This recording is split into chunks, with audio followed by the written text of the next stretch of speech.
Sportsnet.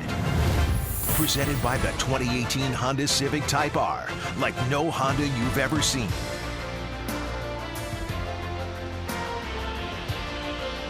Welcome to Anaheim, California, on a beautiful evening in Southern California. We're at Angels Stadium for the first of 4 games. John Lamb was a late change in the rotation. Tyler Skaggs was supposed to start this game, another left-hander, but he has a hamstring problem, and John Lamb, who was supposed to start tomorrow, has moved up the day, and he'll open up this 4-game series for the Angels. Let's take a look at the starting lineup for John Gibbons Blue Jays. They're closing in on 500, just 5 games under. Had a great homestand. Finished up 4-1 on the homestand. Solarte against the Angels, 10 for 30. He's hit .333 over his last 11 games. He's swinging the bat very well lately. And down in that 6th spot, Vando Grichuk, former Angel, first-round pick of the Angels, over his last 14 games with the Blue Jays, hitting .354. Things are turning around for Vando Grichuk. His batting average is finally up over 200. Yeah, you know, he wants to do some damage against his former team. They will face John Lamb. You mentioned that he was a late scratch, taking over for Tyler Skaggs. There is the big left-hander. He's making his 2nd start of the season, the first year at home for the Angels. He was just recalled from AAA Salt Lake prior to his last start. That was on June the 16th. Originally drafted by the Kansas City Royals in the 5th round in 2008. Signed with the Angels as a minor league free agent in November of 16. And then once again this past January, re-signing. He will now be put into the lineup for this team. They have had a lot of injuries to the starting rotation. Lamb really wasn't in their plans at the beginning of the year. It's almost like they have to put him in there because of all the injuries. The Angels currently have 12 players on the disabled list, including 4 of their starting pitchers. So Lamb has been pressed into action. This is his first career appearance here in Anaheim Stadium. Beautiful night, 23 degrees and barely a breath of wind. Here's the first pitch of the ball game to Teoscar Hernandez. It's in there for a strike, and we are underway. Teoscar batting .263 for the season. Back in that leadoff spot. That's goes where after the fastball. He normally hits against left-handed starters, and the beginning of this series against the Angels, 3 out of the 4 starters were going to be left-handers. We're just going to have to wait and see about Tyler Skaggs. He just hasn't been scratched or put on the DL just yet in this series. Lamb makes quick work of Hernandez as he strikes him out, 1 away. Let's check out the Angels defense. As always, the Angels have a very good defensive ball club. 31 errors committed. Michael Hermosillo is taking over for Mike Trout in center, probably for the entirety of this series, and the old veteran is over at first, Albert Pujols. Yeah, that's why he's got to play over at first base, because Trout is DH and Pujols just his 37th start at first base. He's a Gold Glove winner back in 2006 and 2010, and he can play. He played in his first 10 years. He averaged 153 games played when he was over in the National League for the Cardinals. So he's back at his old position, his former position at first. This is Justin Smoke, the switch hitter. Ball and a strike to Smoke with 1 out. Of course, not many people have faced John Lamb. He spent some time in the National League with the Reds. There's another slider. Well, he likes to work quickly. Doesn't like to think too much out on the mound. Get the ball and just let's go. Let's start throwing it. Fastball, slider.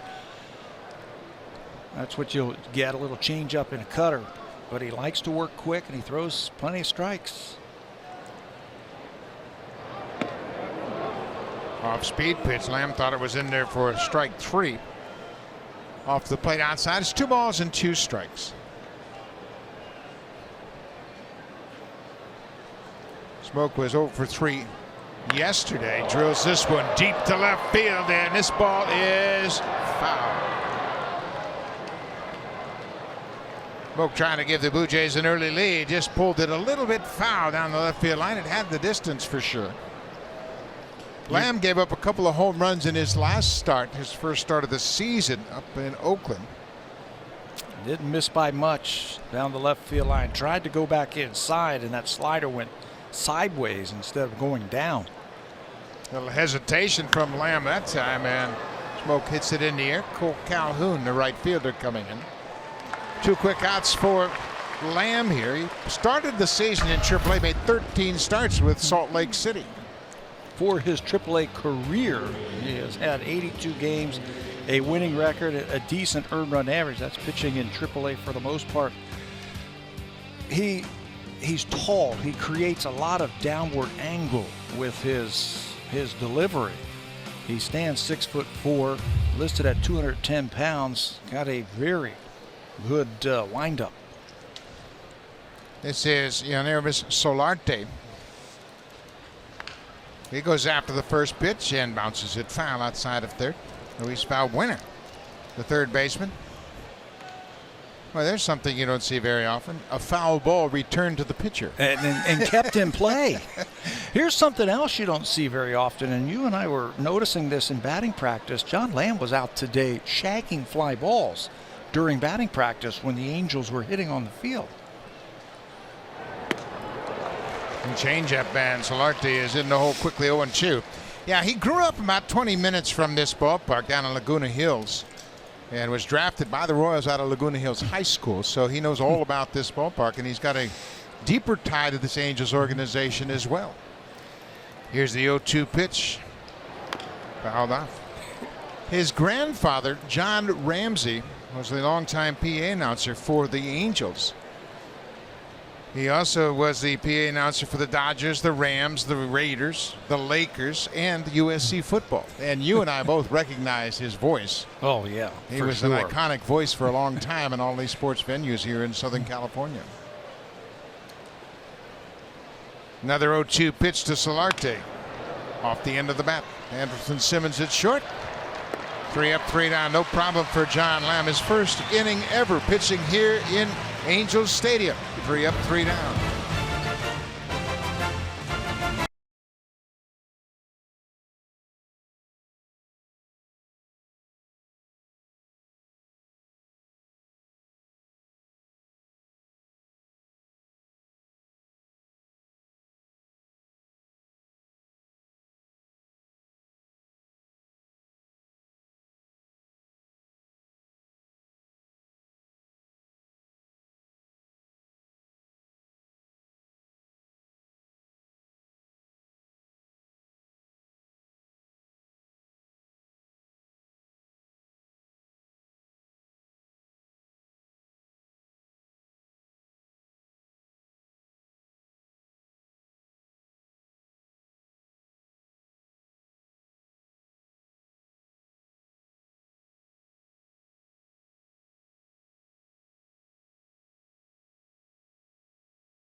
Games back of the front-running Houston Astros, and Ian Kinsler will lead things off. A long-time veteran player at second base. Let's take a look at the rest of the lineup for Mike Scioscia's ball club. They're third in the AL West.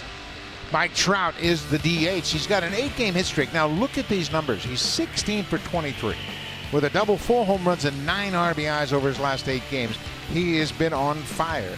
And Justin Upton right behind him, the left fielder, against Aaron Sanchez, the Blue Jays starter. He's 5 for 10 for his career with a pair of doubles, and he has drawn a walk against Sanchez, who is making his 15th start of the season, looking to win consecutive games for the first time since winning 4 straight back in that great season he had back in 2016. Last time out against Washington.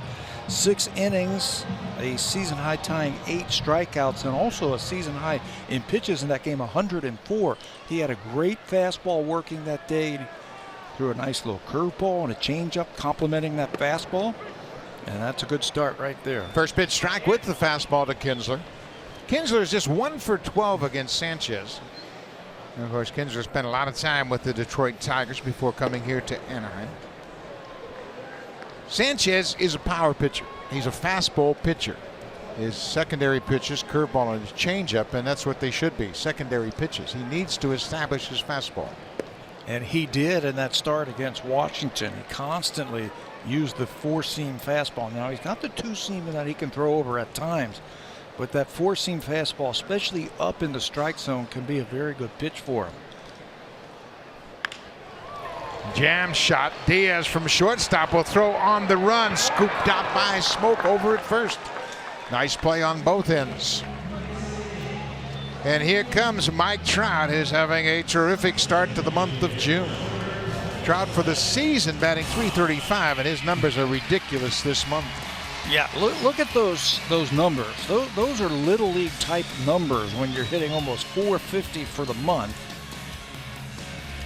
Slugging percentage, on base percentage. To put it into context, since the start of last week, this is how hot he has been. He has reached base 28 times since the start of last week. A fantastic on-base machine. If you make mistakes, he can knock it out of the ballpark. And if you don't throw strikes, he'll take it and steal bases for you. I think the biggest thing, Buck, for him this year where he has taken it to the next level is his chase percentage is down. There was a time where you could throw fastballs up in the strike zone to Mike Trout and you could get him out. This year, he is not chasing after that pitch. He has more walks than strikeouts. And it was a goal of his in the offseason to cut down the strikeouts, and he has done that. This is his 1,000th career game. Sanchez misses with the fastball inside. It's 2-1 to Trout. Trout made his major league debut July 8th, 2011. He is a .308 career hitter. And one of the best players in the game, if not the best player. You know, Mookie Betts, I'd put him in a close second to Trout. But when you combine power and when you combine speed, and that's what this game is all about, and I mean explosiveness, this guy is by far the best in the game. And there's another walk. That's his 65th walk of the season. Take a look at the Blue Jays defensively. They have been kind of sloppy on defense lately. They've committed 46 errors. They've gotten to tighten it up, and Kevin Pillar is back in center field, and a familiar face, Lourdes Gurriel, back at second. Getting the start tonight here in Anaheim. Devin Travis has been swinging a hot bat, but he will take a seat to Gurriel, who will get the start tonight. Not real sure what the plans are with him, but John Gibbons wants to get him in the lineup. He's been up. He's been sitting for a couple of days. You got to put him in. You can't let this guy sit around. He's going to be an everyday player at some point in big league career. Trout is a threat to run. He's not running here, and up and goes after the first pitch and hits it right into the booth next to us. Joe Sheehan, the Blue Jays stats man, he was sitting up there and almost had one fall right in his lap. He was almost on the deck after that one. Justin Upton, we mentioned his numbers against Sanchez. He's 5 for 10 against Aaron. Pulls this one down the left field line. This is trouble. That's a fair ball, and it bounces over the wall. Trout will have to stop at third. And for the time being, the Angels are kept off the scoreboard. Upton's 9th double of the season, his 6th hit against Sanchez in 11 at-bats. He's had a good month of June himself, hitting over 300. He's got 5 home runs this month. You make a mistake, and he can hurt you with the long ball, pulling that thing down the left field line. Looked like they wanted that ball down and away, ended up in the middle of the plate, and he rips it to left field. Well, it doesn't get any easier when they get up to the cleanup spot for Sanchez. Albert Pujols playing at first base tonight. Of course, Pujols with 3,000 hits. He reached that 3,000 hit plateau in the first week of May. Oh, Mailey let that one get away, and they just give the Angels a run. Look, Mailey trying to backhand that ball, and it was in the dirt, but you got to square it up and keep that ball in front of you. That's a makeable play for Mailey, and the Angels take advantage of that wild pitch. It'll cost him a run. It'll also send Upton over to third base where he can score at a fly ball now. The infield has to come in. That's what you're talking about. That is a blockable ball out in front of home plate.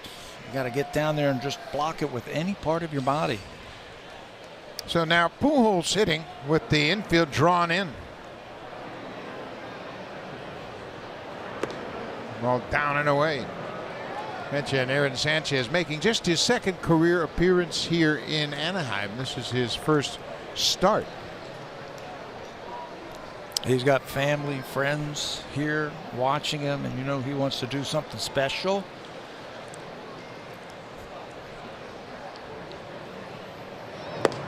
Sanchez has pitched a total of just 1 inning. That came in relief, as we mentioned. He gets Pujols to chase. It's 2 balls and a strike.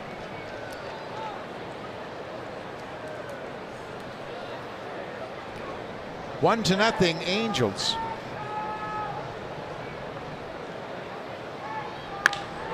Base hit for Pujols. Upton comes in to score, and just like that, the Angels have a 2-0 lead. They take advantage of the walk, the double, and the wild pitch. Hitting is all about being able to control your body and controlling your swing. And nobody does it better right now who has been doing it for as long as Albert Pujols. Watch how nice and easy. He knows the infield's in. He doesn't have to overswing. Just short to the baseball, hit the ball hard back through the middle, pick up yet another RBI. Tell you what, Albert Pujols is one of the greatest hitters ever when you start looking at the numbers that he has put up. Yeah, you look where he stands among active players. 3,037 hits now. Ichiro Suzuki and Adrian Beltran is the leader. Of course, Miguel Cabrera is out for the season. That'll put a halt on his march toward 3,000 hits. But what separates him from some of those other hitters is the power and production to go along with the great hitting. 600 home runs. He came up in 2001 with the St. Louis Cardinals and became an everyday player immediately. He was the Rookie of the Year, Silver Slugger, and finished 4th in the MVP voting in his first season in the big leagues. And when it's all said and done, he's going to have over 2,000 RBIs. There's not a whole lot of people in Major League Baseball history who can say they had 2,000 RBIs. The RBI he picked up here is his 1959th RBI. Luis Valbuena chases one inside. He's behind 1-2. Valbuena spent some time with the Blue Jays. He was acquired from the Indians in November of 2011, and then he was placed on waivers at the end of spring training, taken by the Cubs in the spring of 2012. But he spent the entire spring with the Blue Jays that season. I thought for sure he would make the team. I've always liked this guy. He can get that barrel to the baseball. He can play multiple positions. If you're not careful, he can leave the yard on you. Got a little flair to him also when he plays the game. Sanchez with a good fastball. He strikes out Valbuena. Second out of the inning, first strikeout of the night for Sanchez. The fastball is the key to Aaron's success, and he really utilized it a lot in his last start. Yeah, well-placed fastballs, especially four-seamers. Again, he can go two-seam fastball if he has to get that run right in on the right-handers. His fastball changeup usage in 2018, for the most part, he is throwing it 65% of the time. Last start, it was up to 83. And his changeup use was down to 11%. That's the Aaron Sanchez that we know. He's a power pitcher. This is Andrelton Simmons, the shortstop. Simmons missed some time on the DL with a sprained ankle. He had a freak injury. He sprained his ankle walking down the steps of the Angels dugout. Right before the start of the game, he stepped awkwardly on the step, twisted his ankle. He stayed in the game for 3 innings, but eventually had the lead. He was activated off the DL on Saturday. He missed 8 games.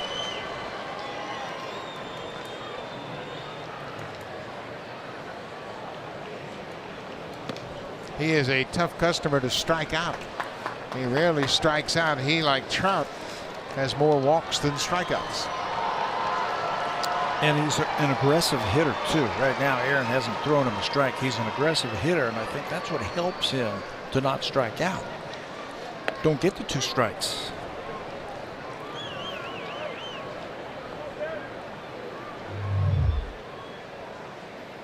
Slow down. That's exactly where he sprained his ankle before, and his teammates a constant reminder, hey, be careful when you walk down these steps now.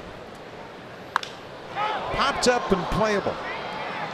Diaz, the shortstop, out into the outfield, and he makes the catch, and that'll end the inning. But the Angels take advantage of a walk, a couple of hits. They score 2. Albert Pujols with the RBI.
This franchise, and since, well, his numbers are ridiculous. Take a look at some of these. In addition to the achievements you're looking at, he is top 10 in every significant baseball offensive category since his debut. Now, Mike Scioscia put it this way on Trout today, that he really has a sense of duty.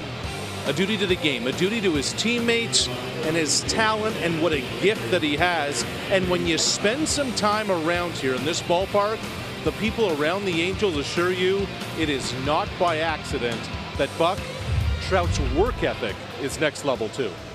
Boy, it sure is. And we talked to Albert Pujols about Trout today, and we asked him, do you and Mike Trout talk hitting? And he says Mike Trout wants to get better every day. And Mike Scioscia has a couple of Hall of Famers on his team, possibly 3 when you really think about it, with the addition of the shortstop Andrelton Simmons, who has played his way into that category. Pujols is a slam dunk. Mike Trout is a slam dunk, and Simmons is, I think, he's playing borderline in his direction. If he plays 10 more years, I think that he will be a borderline Hall of Famer. This is Kendrys Morales. Morales batting right-handed. He's a switcher. There's a pitch off the plate inside. This is a very alarming development early here. Aaron Sanchez threw 20 pitches in the first inning, and he was obviously off. And Biagini has already gotten up to throw. That's not good. Morales hits it high and deep to left. Get up, ball. Get out of here. Get up, ball. Get up and off the wall. Upton doesn't know where it is, and Morales will jog into second. That ball was hit just the top of the fence as Upton missed it and hit the fence and stayed in the ballpark. So Morales opens the inning up with a leadoff double, his 10th of the season. Upton had a long way to go. I didn't think he had any shot at trying to catch this ball. Looked like an off-speed pitch out over the plate, and Kendrys one hands it deep to left field. It's not a high fence down the left field line. There's Upton in your screen. Look how far he has to go. But at the last second, he just misses the ball and then doesn't know where it is. Didn't think he had any chance. I didn't think the ballpark was going to hold it either.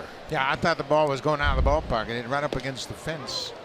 Morales spent 6 years playing with the Angels, and he missed the entire 2011 season after he broke his leg on a home plate celebration. He hit a walk-off home run and jumped on home plate and broke his leg. Cost him the entire 2011 season. But he had a good run here in Anaheim. It took him a couple years to get that power stroke back where he could get his feet and his legs underneath him again. Kevin Pillar is behind. No balls and 2 strikes. He pulls this one into the seats. Where they are hitting everything that is in to these right-handed hitters off of John Lamb. And the reason why is it's right there. If he's going to go in, he's going to have to go down and in to some of these right-handed hitters. Kevin was 0 for 4 in the series finale yesterday against the Braves. He gets a piece of that off-speed pitch. Kevin had a rough homestand, just 3 for 20 during the homestand. They swept the Nationals and split the mini 2-game series against the Braves.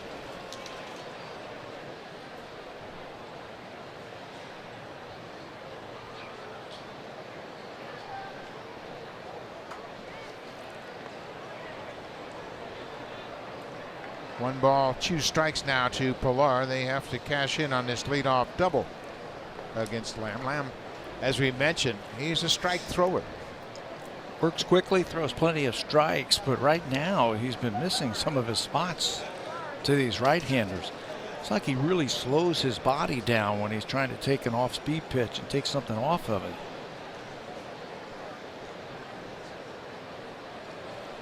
Raz Diaz, the home plate umpire, asking Lamb to step off and restart this sequence. Angels lead it 2-0.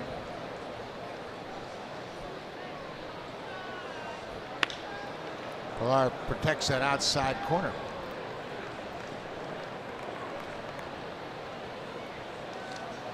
Boy, you talk about a perfect night for baseball. You can't draw it up any better than this. 23 degrees, and when Abner Doubleday was thinking about a perfect night for baseball, this is what he had in mind. For the players, for the fans, for the broadcasters, for everybody. Especially for the broadcasters. It's perfect. Pilar gets jammed. Morales will have to hold at second. 1 away. Well, Randall Grichuk, who was originally drafted in the first round by the Angels, never played in the big leagues with the Angels, and after a slow start, he's really turned things around. Yeah, these 3 players have really turned it on in the month of June. Randall Grichuk leading those 3 players with a 321 average, and sometimes you just have to recheck your season. Went on the disabled list for about a month. When he came back, it was like he was starting the season over. Now, he made a couple of changes. He was telling me the other day, loosening the grip just a little bit on the bat has really helped him to free up his swing. Tell you what, he looks like a totally different hitter now than he did in April. Yeah, and you can see the confidence in his face. I mean, there was a time early in the season when it looked like he just as soon not go to the plate. And I can relate to that. I've been there before. Yeah. You don't really want to wish that guy ahead of you to make it out, but you know, it's not such a bad thing if he does. Yeah, with 2 outs and you don't have to hit with a guy on base. Yeah. Oh, yeah. Oh, yeah. I'll get him next time. But right now, he is confident. And you know what's coming out? Extra base hits. Yeah, he's really swinging the bat well. 10 extra base hits in his last 14 games. Grichuk was drafted in the first round of the 2009 draft. The Angels had 5 picks in that first round. And Grichuk was actually picked ahead of Mike Trout. They made them count, didn't they? Those draft picks? They got Garrett Richards, Tyler Skaggs, Randall Grichuk, and Mike Trout. They were 4 for 5. They hit home runs in that draft. Can set up your whole organization when you draft like that. There have been teams that have had 4 and 5 picks like that, but they've missed on it. The Angels hit on it and just restocked their farm system. And Grichuk, as we mentioned, did not play with the Angels in the major leagues. He was traded to St. Louis, along with Peter Borges, for David Freese and Fernando Salas. Of course, Freese became a big part of this team at third base. Grichuk, nice cut, fouls it straight back. Well, he's gone over 1 hurdle for me. He's got that average up over 200.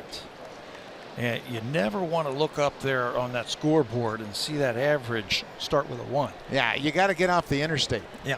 I-95 is not a good batting average. Ground ball. Comes an out too late. Morales moves over to third, but now there are 2 outs.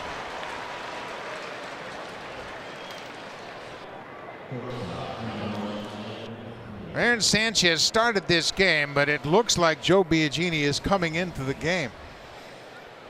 The one thing that sticks out in my mind in watching Aaron throw that first inning, he threw 20 pitches, just 10 strikes, and he pulled a lot of balls over to the first base side of home plate, and the wild pitch was down in the dirt on that side of home. When he came out to warm up, the first pitch he threw it back to the backstop. Yeah, there were a couple pitches warming up where he yanked a couple of them, threw them to the backstop, bounced them. The wild pitch was bounced down and away. And you know what else he didn't throw, Buck? He didn't throw a breaking ball that inning. All fastballs. You know, there's no reason to speculate, but it certainly makes you wonder about the blisters. Mm-hmm. He's also been dealing with a foot issue that is on his landing leg, and that could have thrown him out of whack. Aledmus Diaz, the shortstop, fouls it back. It's a ball and 2 strikes now. So I'm sure we'll be given an update if there will be a pitching change, but it appears as though Joe Biagini is going to come in to pitch the bottom of the second. Not a good development at all to start this 7-game road trip. Or a 4-game series here. And the Blue Jays are going to have to make some roster moves over the next few days to begin with. Steve Pearce is with the ball club, but he has not been activated as yet.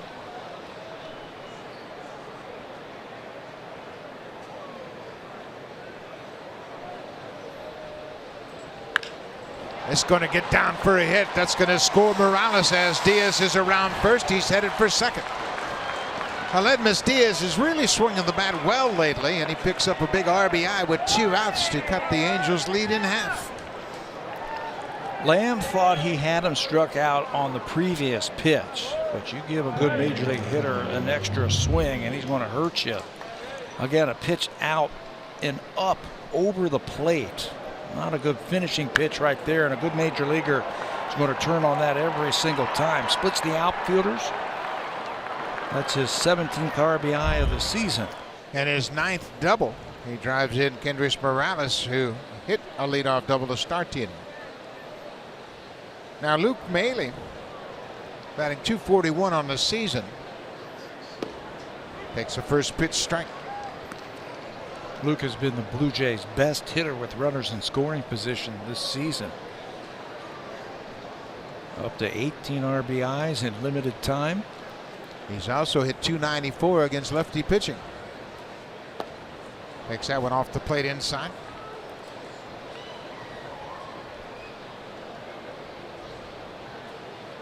Luke has established a new career high with the RBIs. He's got 18.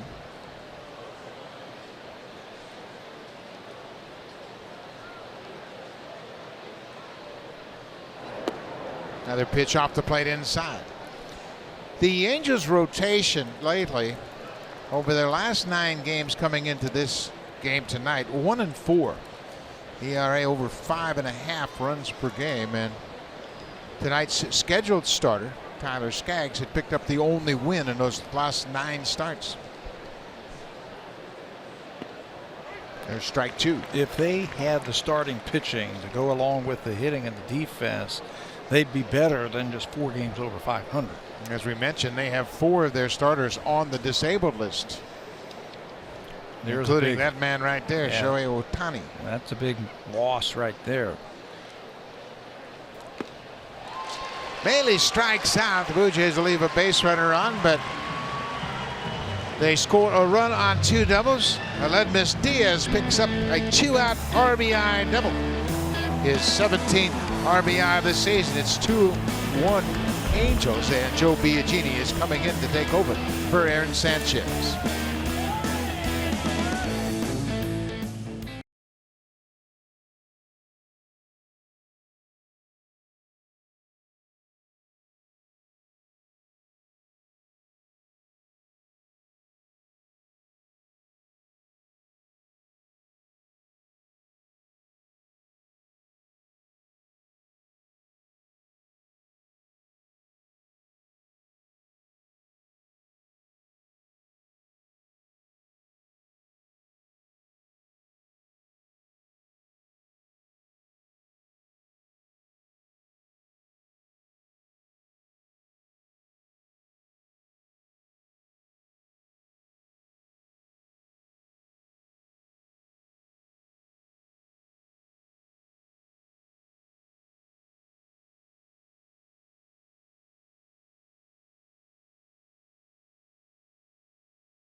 Aaron's father in the stands, and obviously he's disappointed. Aaron has had to leave the game, but here's the pitch to Albert Pujols, and then watch the reaction of Sanchez.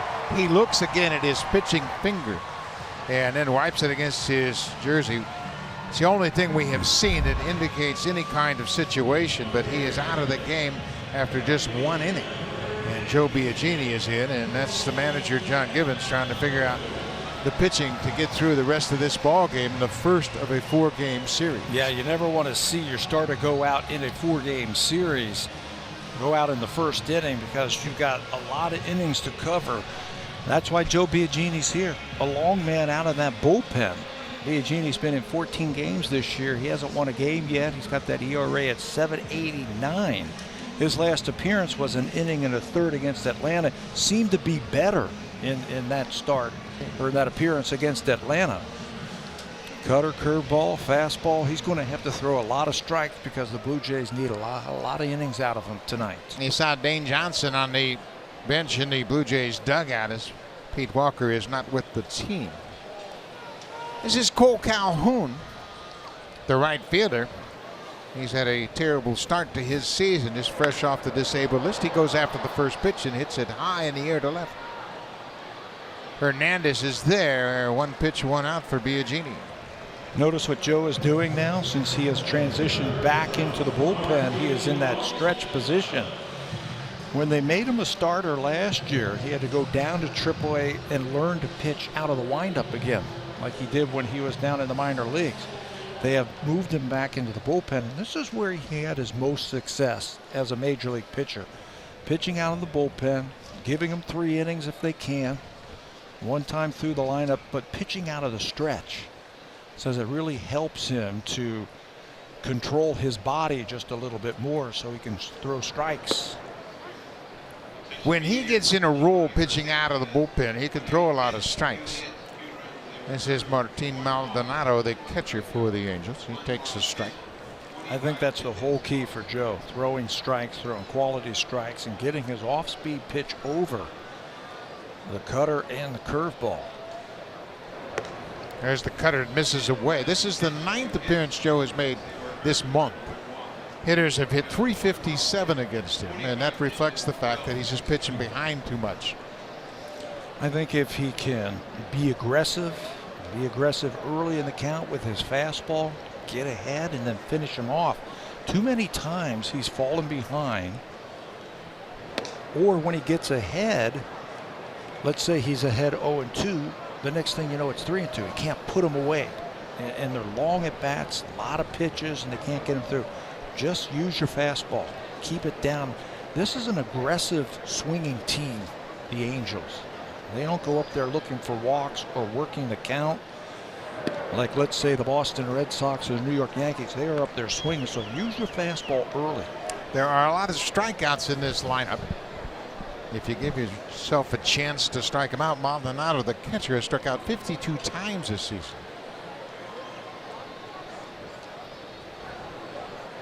2 balls and 2 strikes. Pass smoke into right field. Maldonado with a 2-strike base hit. There are some hot hitters in this lineup, and we all know about Mike Trout. Pujols is swinging the bat well. Maldonado as well. So one of the best 2-strike hitting teams in baseball. The Angels. That's a good approach right there. Just out of the reach of smoke. Maldonado has a .286 average since the 1st of May. That leads all American League catchers. Michael Hermosillo, just recalled from AAA today. Chris Young, they opted to left the game Tuesday with a calf injury. Mike Trout has been the DH for the past 2 games because of a finger injury, so they had to call up Hermosillo, who's a very good defensive outfielder. Breaking ball, pass Solarte in the left. Hermosillo with a base hit. He waited back very well on that breaking ball. They have really had to dip down into their farm system because of the injuries. To deal with all the injury problems, breaking ball, he stays back and rips at the left field. They currently have 12 players on the DL. Last Friday, they had 15 players simultaneously on the DL for the first time in club history. So now you're playing with guys who should be in AAA. Back to the top of the order. Ian Kinsler grounded out to shortstop, his only time up. Kinsler, a very aggressive first pitch swinger.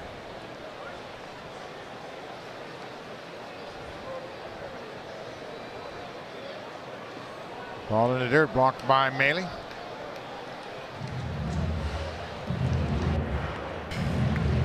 Luke had one get away from him in the first inning and allowed Mike Trout to come in to score. Much better job that time of going down to your knees and just blocking it, using that chest protector. Blocking the ball. Biagini with that good sinking fastball can get a ground ball. Blue Jays would love a ground ball here to get him out of this inning.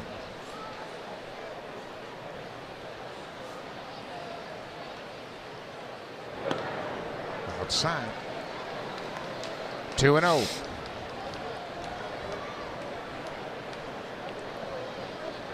Maldonado's single to right. Hermosillo single to left. Both coming with one out.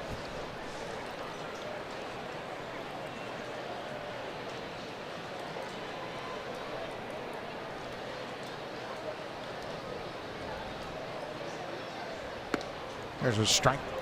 Well, you saw John Gibbons in the dugout, and I tell you what, you make plans, and both managers have had to deal with pitchers scheduled to start out of the game. Tyler Skaggs was scratched right before the start of this game, the left-handed starter for the Angels, and now Aaron Sanchez is out after just one inning. All of our notes on our starting pitchers are going to waste. But yeah, you as a manager, you have to expect that. You have to plan for that. Just in case, you know, your starter goes down in the first or second inning, you have to have a backup plan. Blue Jays have some options in the bullpen, and they might have some more options in the next couple of days as Sam Gaviglio comes back. Marcus Stroman is supposed to start on Saturday, but with now the injury to Sanchez, that might change some of the plans that they were thinking about doing. Absolutely, it might. 2-2 pitch to Kinsler. Down and away, it's a full count. Mike Trout waits on deck. And Marcus Stroman, who has just rejoined the ball club, and he has not been activated yet, and the plan is to pitch him on Saturday.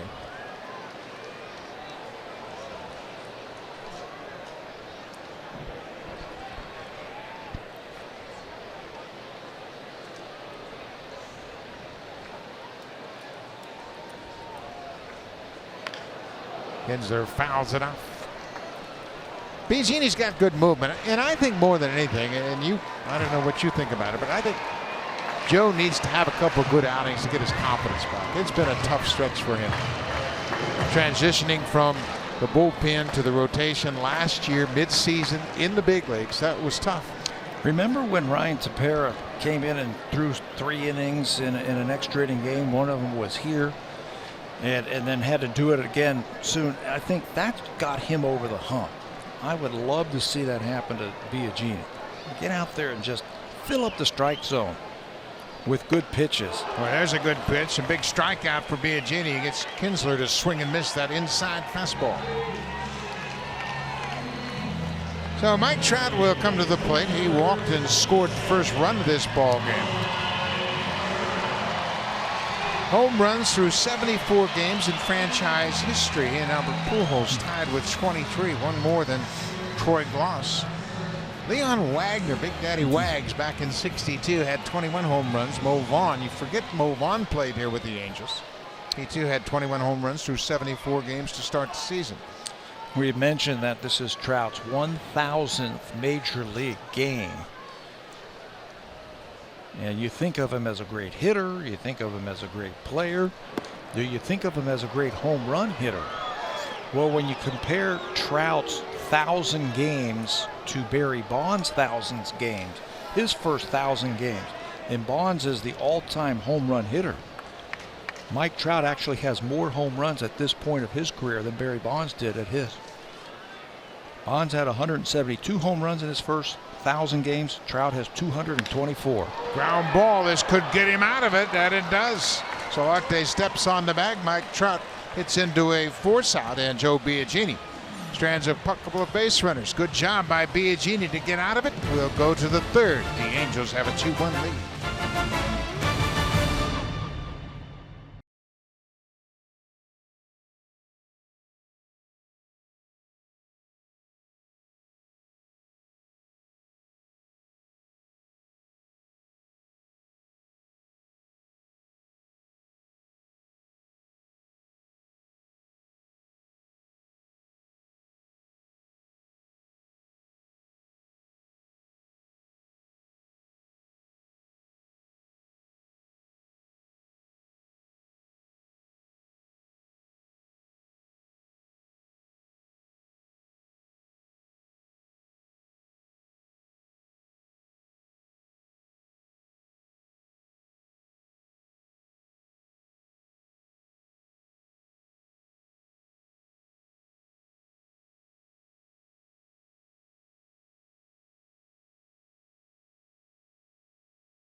To earn My Blue Jays points while watching the broadcast. The entry box can be found on your My Blue Jays homepage, and the code must be entered by 4 a.m. A lot of Blue Jay fans here in Anaheim, as is always the case when the Blue Jays travel. I got a chance to see Ricky Romero here, who, of course, is from Southern California. He played 5 seasons with the Blue Jays and pitched 200 innings in 2 separate seasons. And Romero is here with his dad and his sister. We saw Ricky up in Toronto not long ago, but he came out and got a chance to say hi to some of his former teammates. This is Lourdes Gurriel Jr., who is just back from AAA. There's Ricky Romero. He and his father Ricardo and his sister sitting behind the Blue Jays dugout. Got the old Toronto Blue Jay hat on, huh? The retro, the throwback. Romero pitched with the Blue Jays from 2009 to 2013, won 51 games. We saw him at the Roberto Alomar Golf Classic. Did he say that he was in the Dodgers camp? Yes. This past year? He wasn't in the camp. He had a tryout at Dodger Stadium. He had a tryout. Yeah. Okay. And he threw for the Dodgers, and he thought he threw pretty well. But then he didn't get a return call. He and Justin Turner are very good friends. Turner and he played college baseball together. Gurriel gets the leadoff single. Welcome back to the big leagues. Lourdes hit .288 in Buffalo with 5 homers and 23 RBIs, and combined between AA, where he was when he got called up the first time, and AAA, he's hit over 300 for the season. He showed early on in his big league career that he wasn't intimidated, that he was going to be just fine. Pitchers started catching up to him just a little bit and struggled towards the end. They did the right thing. Send him down, play him every day. He hit .158 in his last 11 games before the demotion back to AAA. So that turns the lineup over. Here's Teoscar Hernandez. Hernandez struck out on a breaking ball his first time up.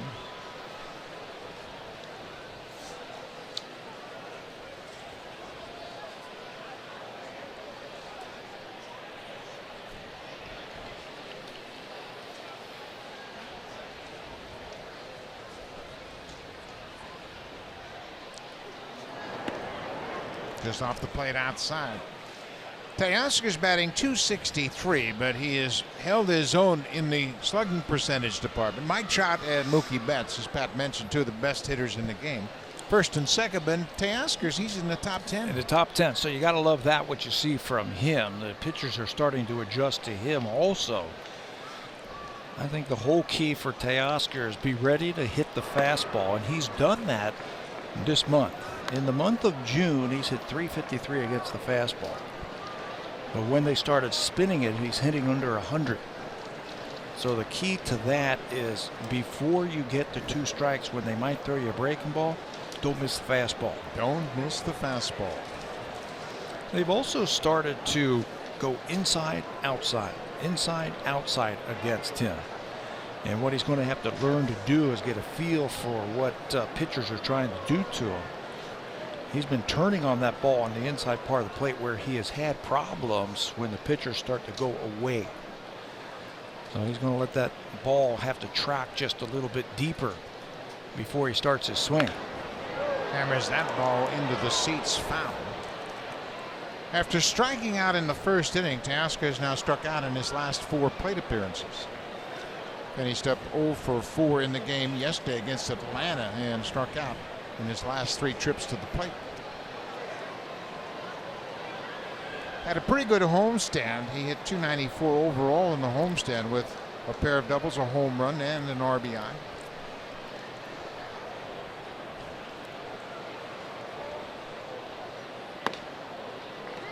Straighten up with that fastball. It's a full count now. Pretty hard to start the runner. Hernandez has struck out 60 times. There's a lot of swing and miss in his game. So it's tough to run when a guy strikes out. It's tough with Maldonado back there. He's thrown out 37% of the runners. And there's another strikeout. That's 5 straight trips to the plate that Hernandez has gone down swinging. So Justin Smoak will come up to bat. He's been hitting against the fastball, not missing it, but he misses that one.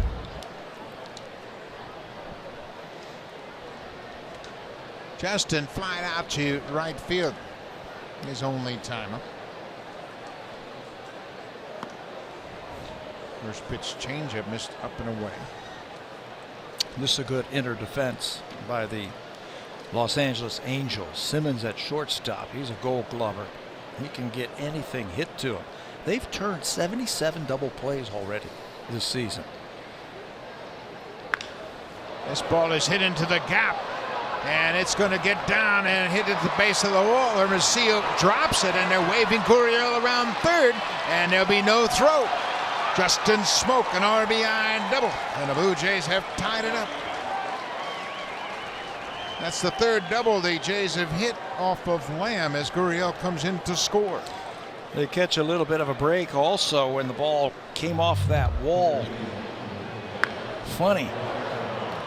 Hermosillo not really sure of the wall out there. Look at, overruns it, and he can't find it by the time he picks it up and gets it back into the cutoff man. Gurriel, who was running hard the whole way, was sent home by Louis Rivera. And we're tied. For Smoak, that's his 35th RBI of the season, double number 17. That sets up Yangervis Solarte with a runner in scoring position. He goes after the first pitch, gets jammed. Valbuena looks Smoak back and throws out Solarte. 2 away now.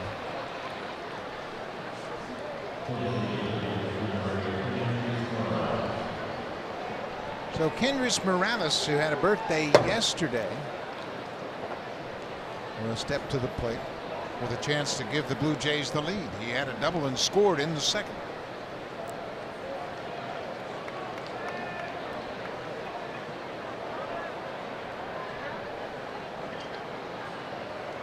Morales turned 35 yesterday. He hit a home run on his birthday. Got the scoring off for the Blue Jays with a long home run to right field. 2-run home run in the first inning off of Anibal Sanchez. 2-2 ball game. Morales has been swinging the bat much better from both sides of the plate.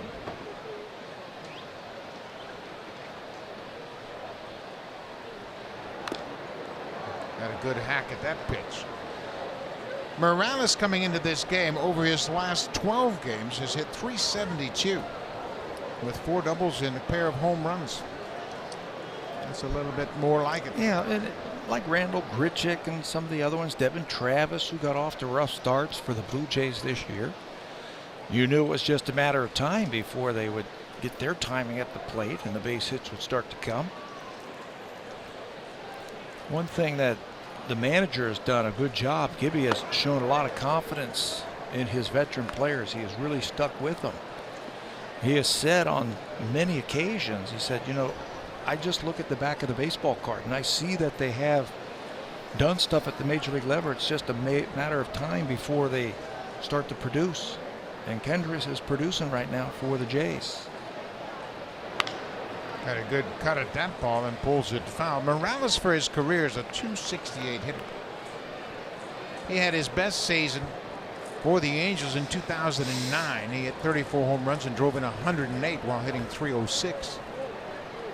And then the next year, 2010, he was off to a good start. His 11th home run was a walk-off home run, and in the celebration he jumped on home plate, landed awkwardly, and broke his leg. He was out for the rest of that season and the next. Well, you can see the difference in the quickness of his bat.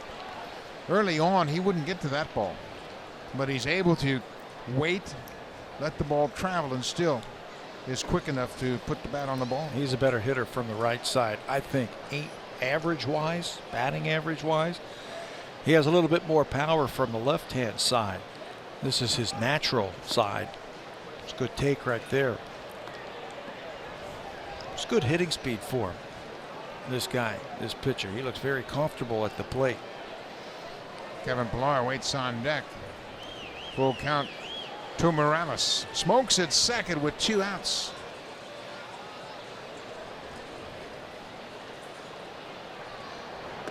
Breaking ball, ball 4. For Morales, that's just the 17th walk he's drawn this season, but it comes with 2 outs and gets Pillar to the plate. Charles Nagy, the pitching coach, has popped out of the Angels dugout and he's made his way out to the mound. He'll have a chat with John Lamb. Lamb making just his 2nd start with the Angels.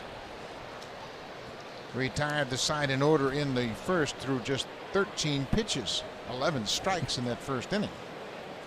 But then a pair of doubles led to the Blue Jays' run in the 2nd, and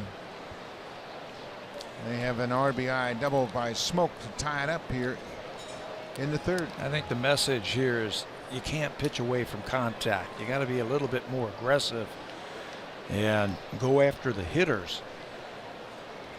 He's throwing a lot of pitches already, and we're just in the 3rd inning. 60 pitches.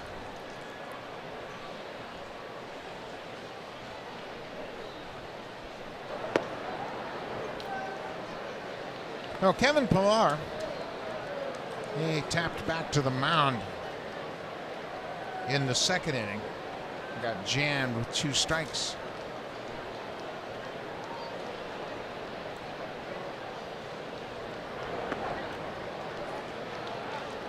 Two and 0. All of a sudden, Lamb's having trouble finding the strike zone. Remember in that 1st inning? He was coming up, boom, fastball, strike 1, boom, strike 2. Now he's trying to guide that ball in there, trying to throw it to a spot instead of just trying to guide it, and he's trying to. That's a little bit better. Throw and hope that it gets to where it needs to. Pillar with a 2-1 count now. Smokes at second base, Morales at first. A run in here. The Blue Jays have tied it in the top of the 3rd. Ripped way foul by Pillar.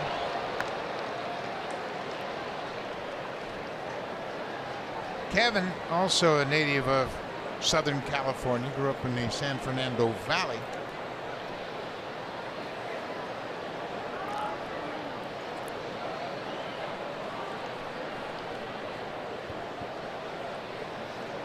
Another 2-2 pitch. Off speed, lifted in the air. Cole Calhoun coming in from right. He calls forward and makes the catch, and the Blue Jays tie it up. Justin Smoke with an RBI double. It's a 2-2 game as we head to the bottom of the third in Anaheim.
'18 NHL Draft. That is tomorrow on Sportsnet and Sportsnet Now, 7 Eastern, 4 Pacific. The first big move in Dallas from Lou Lamoriello, but it doesn't include a player. Barry Trotz off to New York to coach the Islanders. Buck, he got 4 years and $20 million just days after leaving the champion Capitals. Joe Biagini pitched out of a jam in his first inning of work. We've just been informed that Aaron Sanchez left with a finger contusion on his right middle finger.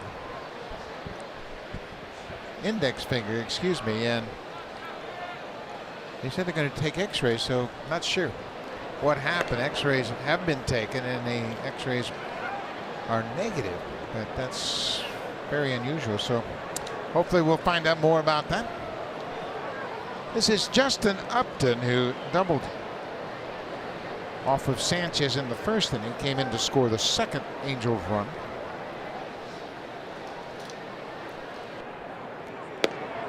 There's a good pitch from Biagini.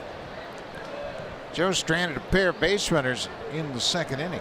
Gave up back-to-back singles, but then struck out Ian Kinsler and got Mike Trout to bounce into a fielder's choice. We'll keep our eye on Joe's pitch count also. I would imagine he would be good.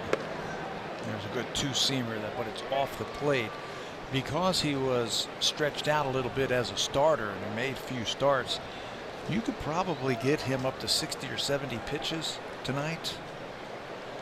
The most pitches he has thrown this month pitching in relief, 34 pitches in his first outing on June 1st. Bouncing ball, 2 hopper to Diaz at short. 1 away. The Pitch Tracker is brought to you by Coors Light.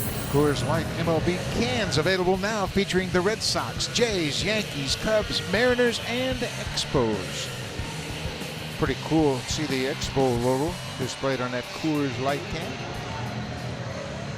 So 1 out now for Albert Pujols. Pujols had an RBI single his first time up. Had a great conversation with Pujols before the game, talking about people that impacted him as a hitter. And he brought up one of your former teammates, Julio Franco. Yeah, he said Julio Franco had a lot to do with the type of hitter he has become. You can see he holds the bat high over his head, keeps it up high, and drives it back through the middle. And Tony Gwynn. He said Tony Gwynn had a lot of good things that he did in his swing that he wanted to replicate and do in his swing. Most notably, he said, I got to take the knob of the bat to the baseball. Because what that does when I take that knob of the bat to the baseball, it levels out my swing. All of these launch angles and everything that's going on now, that's the rage in baseball. He says you can't hit like that. He says if you keep the knob to the bat, you keep your hands inside the baseball, and you level out your swing. Julio Franco played 23 years in the major leagues and was a career .298 hitter. Franco had 2,586 hits. Of course, Tony Gwynn, we know what the late Tony Gwynn was as a hitter. Hall of Fame. One of the best ever. 3,000 hits, batting titles galore. I told Albert, I said, yeah, Julio and I used to play a game during batting practice where we tried to see how many times we could hit line drives off the pitching screen, the L screen. What that does is it keeps your front shoulder in and you stay inside the ball and you try and hit line drives. And he looked at me, Albert did, and he said, I bet you lost a lot. I said, you're darn right, I lost all the time. He was one of the best, but you can see where he got his swing. It looks a little bit like Julio's swing. The only thing different, and I agree with you, he holds his hands in a similar spot, but Julio used to wrap the bat around his head. He was so strong, and he used a big bat, a very heavy bat by today's standards. In the barrel of the bat, the top of the bat was pointed at the pitcher, and that was all pre-swing. When he started to swing, he got it into that position where Albert is right there. Franco was such a good hitter, he played until he was 55. And what did he say today? He said he's probably still playing somewhere. He last played in Fort Worth in the Independent League. Played 7 games in 2014. He loved to hit. 3-2 to Pujols, 1 out. That's going to reach the seats down the right side, well out of play. To be a good hitter, you have to be born with a few things. You have to have great eyes. You have to have a good swing, physically be able to have the hand-eye coordination, but then you have to work at it. I was standing on the field today, about 4:30 or so, and they were getting ready to hit the second group, and Pujols came out. He had obviously been hitting in the cages underneath, and he was pouring sweat from working inside. Then he came out and took his regular batting practice. There's a one-hopper to Solarte at third base. Pujols grounds out. 2 quick outs for Biagini here in the third. We'll go back to the first inning when Pujols faced Aaron Sanchez, and this is the RBI single, and it probably led to the exit of Sanchez. Watch his reaction as he looked at his hand and then wipes it on his uniform. He would throw 20 pitches in the first inning and then leave after that first inning. Dane Johnson, who is normally in the bullpen, is in the dugout tonight as Pete Walker is away from the ball club for this game. But Biagini, he's going to be asked to give the Blue Jays some innings here tonight.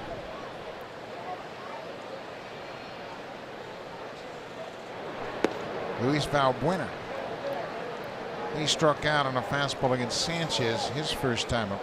You know, you mentioned that since he has come back, he hasn't thrown a lot of pitches. The most he's thrown is 34, but again, he was stretched out. The most he's thrown this year, he had a game where he threw 106, 86, 90, 97. That was back in April, the end of April and the beginning of May when he was in the starting rotation. Yeah, he should be able to pitch 4, maybe 5 innings if he's effective. If he's effective, if he keeps his pitch count down. They're going to need it.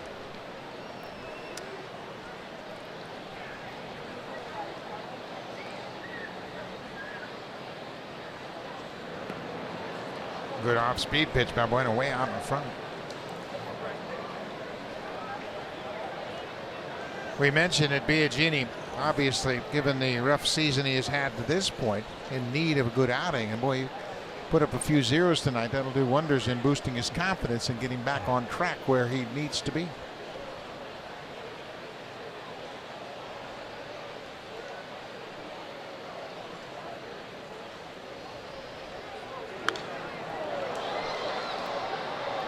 Well, there's nothing wrong with his arm.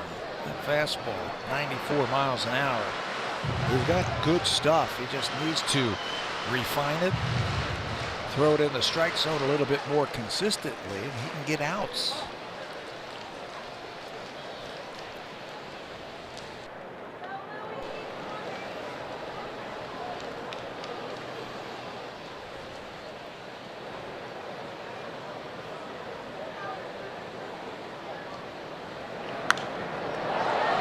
Up behind home plate and over the screen, out of play.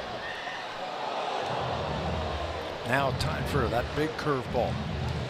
You haven't shown it to Valbuena. You just threw a high fastball right there. Now drop that hard curveball on him. Tell you what, it is a difficult time for those pop-ups and fly balls into the outfield. The lights haven't taken full effect. It's a very kind of gray sky that the defenders will have to deal with should there be another ball hit in the air. Another 1-2 pitch to Valbuena.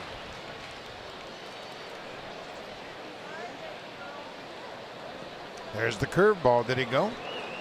No, according to the third base umpire, Todd Tishner. He had him set up for it.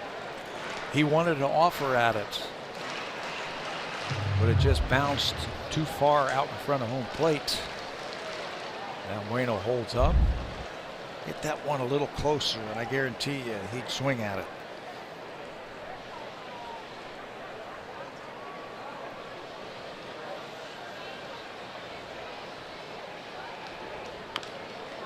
Off-speed pitch pulled foul. Valbuena is in his 11th big league season. He started with the Seattle Mariners as a 22-year-old in 2008. And he spent 3 years in Cleveland, followed up by 3 years in Chicago with the Cubs. Spent 15 and 16 with the Astros, and then the last 2 seasons he's been here in Anaheim.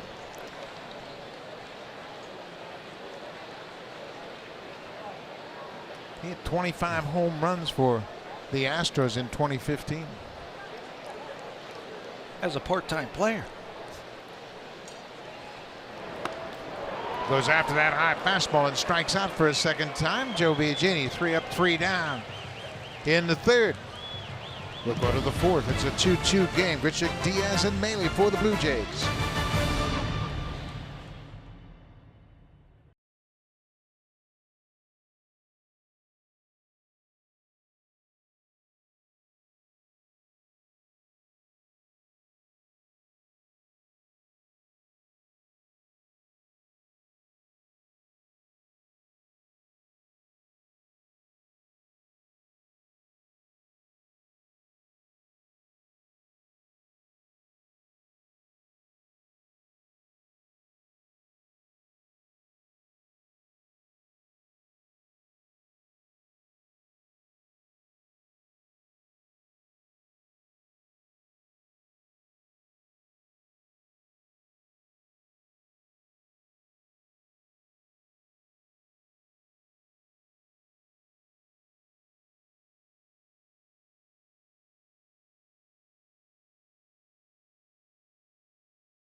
The fourth over his last 14 games. He's hit .354, and he has really become a very productive hitter. You look at the highest OPS since June 3rd. We all know about Mike Trout, Eduardo Escobar of the Twins, and Eduardo Rosario of the Twins having great months, but look at where Grichuk is. Love the OPS. That's your on base plus your slugging percentage. You add them together, you get that. 800 is an outstanding OPS. His is up over 1. And really, this is nothing new. He's done this before in the past. If you go back and look at some of his minor league stats, He had some OPSs at times when he was over 1. But in the major leagues, his major league total, he's like a 785 on average OPS. The ball is driven down the right side. It's got a chance. Get up and gone. Randall Grichuk, an opposite field home run. His second career home run in this ballpark. He last homered back in 2016 as a member of the Cardinals. That's got to feel good. This is the team that drafted him, like we said, in 2009. Just shows you the type of pop that he has. Another extra base hit for Randall Grichuk. That is a long way down the right field line, an opposite field home run in a night game in Anaheim. Ball doesn't really carry that well, but he made it look small, this ballpark. That's his 11th extra base hit in his last 15 games. Well, you start going opposite field, hitting the ball out of the ballpark, that's when you really got your stroke working. And you know what? You and I have talked about this, but Randall Grichuk, through all of his struggles, and they were mighty struggles, he never took his problems to the field. He kept his head up. He never complained. He worked hard, and things have turned around for him. So many times you can see players, you can just look at their body language and tell if they're hot at the plate or not. And there's a good curveball for a strikeout. Diaz strikes out, 1 away.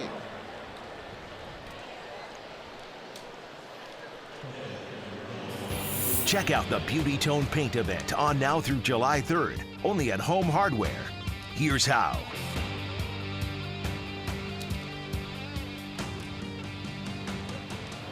Beautiful night in Anaheim. First of 4 games against the Angels for the Blue Jays, and they have a 3-2 lead. Who mainly takes the first pitch strike. But Buck, to finish that thought that we were talking about with Grichuk, is you can see players when they're not doing well, they hang their head, they're moping around when they come to the ballpark, and you can just tell that they're not going to get out of their hitting slump. Grichuk never showed that through all the problems, and his batting average, I think, was like under 100 at one point during the season. But he has fought, he has remained confident. I think one thing you can always look to is his exit velocity. I think that's the one thing that you can really enjoy. Some action in the pen. Noe Ramirez starting to loosen up as John Lamb has thrown 74 pitches. Mainly gets a piece of it. It's a ball and 2 strikes.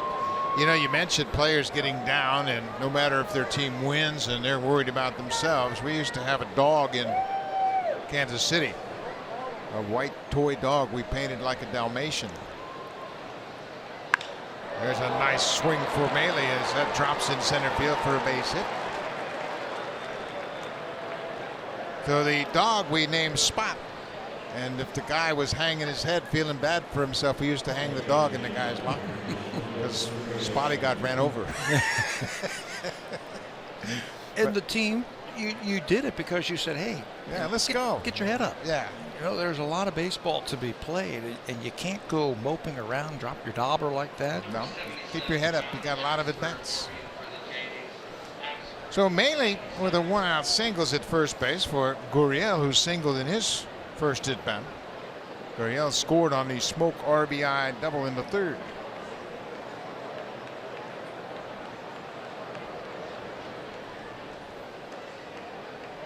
Grichuk with the home run, his 8th of the season. John Axford is loosening up. Looks like he's been throwing and ready to come into the game.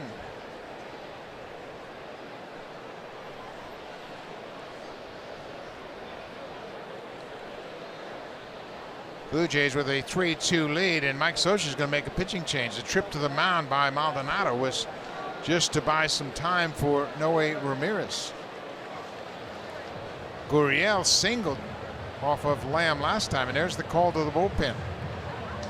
So both starters exit early here tonight. Sanchez with an injury. John Lamb out of the game after throwing 76 pitches. The right-hander Noe Ramirez will come in. The Blue Jays have a 3-2 lead as they bat in the 4th here in Anaheim.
MLB All-Star ballot is now open and exclusively online.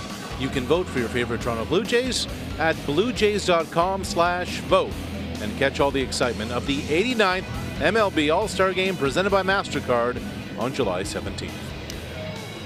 Noe Ramirez making his 36th appearance. He is a Southern California native. He attended Alhambra High School here in Southern Cal, went to Cal State Fullerton. He was originally drafted by the Boston Red Sox. And pitched for the Red Sox before being claimed off waivers from Boston last August. That was by the Angels. So he's got some familiarity with the Toronto Blue Jays. He's had good numbers against the Jays. Good fastball and a sweeping slider that he'll get his share of strikeouts with.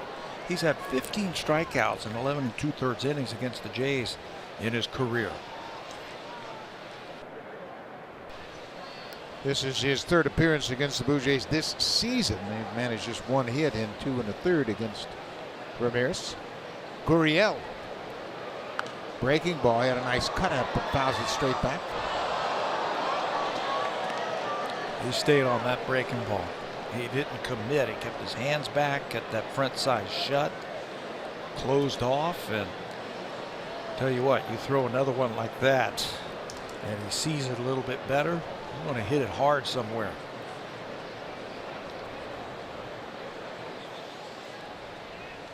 Breaking ball. He hit it hard, but he was out in front and pulls it into the seats. Isn't it interesting how we have seen him grow as a hitter? First spring training we saw him, he was very raw. He hadn't played for a year after his defection from Cuba. But then this spring we could see a dramatic improvement, and Luis Rivera, the infield coach, felt like he was the most improved player they had in camp. If he keeps improving, I can't wait to see what we're going to see next year from him. Fouls that ball off his foot. I think there's some hidden power in his swing that once he gets comfortable at this level, starts understanding what pitchers are trying to do to him, I think he's going to hit his share of home runs.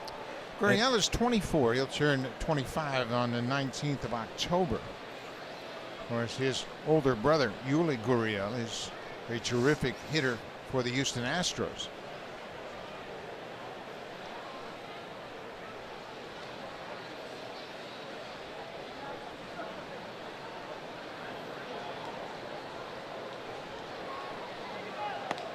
Checked his swing, and he went too far. He's called out for the swing. Manny Gonzalez down at first base. The umpire rings him up. That looked like it might have been the changeup right there, and he can't hold up, according to the first base umpire. 2 down.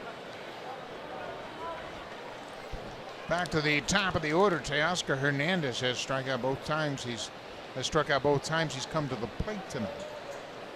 He's 0 for 2.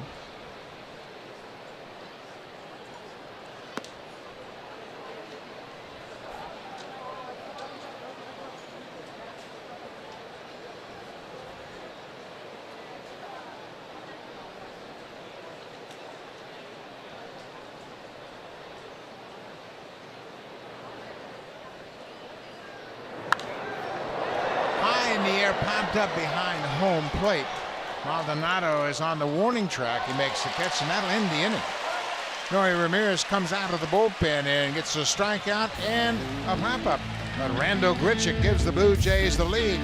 An opposite field a home run leading off the top of the 4th for Grichuk, his 8th of the season, and Blue Jays have a 3-2 lead.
Ballpark is presented by Honda, and the first 20,000 fans who show up will receive that Blue Jays red hat. Fans, of course, encouraged to get to the ballpark early to take part in all the Canada Day pregame festivities. Great seats still available. BlueJays.com for tickets. The Tigers come to Toronto on Canada Day, and Buck, how cool will it be for them? Next year, Detroit and Kansas City will play in Omaha for a regular season game. Yeah, Omaha is a AAA affiliate of the Kansas City Royals, so there's a natural link there. And the College World Series is a great event, so they will play a major league game, one game, Tigers and Royals in Omaha during the College World Series. Yeah, a lot like the game before the Little League World Series, like they did last year, right before the College World Series opens up. They'll have a major league game. That was the Pirates and the Cardinals, I believe. Right. Fourth inning, we have our third pitcher already for the Blue Jays. John Axford takes over for Joe Biagini. Biagini threw 36 pitches in 2 effective innings. Axford making his 9th appearance in this month of June. He's thrown the ball very well this month. Hitters are hitting just 171 against Axford over his 9 2/3 working this month. Yeah, his fastball has been great. That two-seamer, he's been pounding that strike zone with it. He gave up a couple of home runs in an appearance versus Baltimore. Danny Valencia, Mark Trumbo hit home runs off him in that outing. Those are the only home runs that he's given up since May the 17th. So he's kept the ball in the ballpark. He has gotten a share of ground ball outs with pitches just like that. The thing that has impressed me about Axford is how well he has maintained his velocity.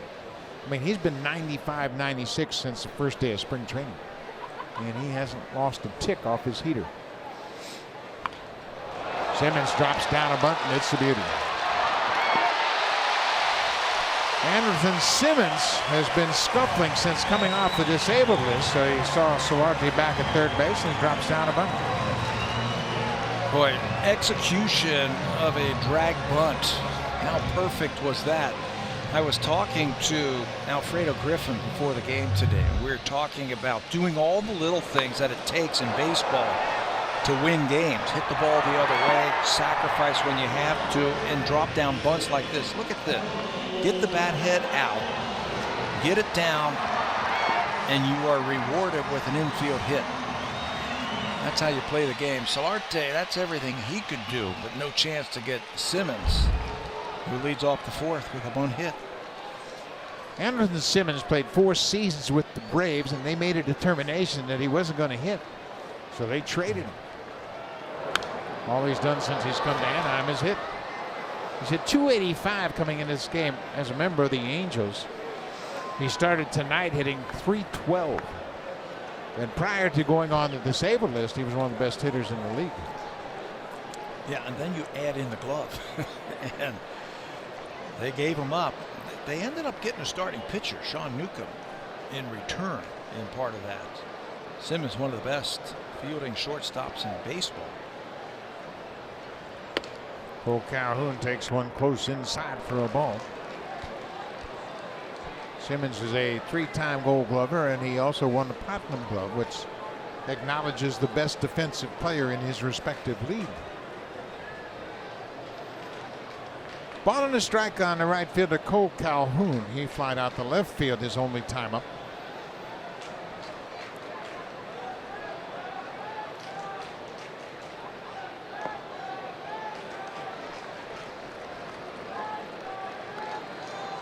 Axford making his 3rd appearance against the Angels this season.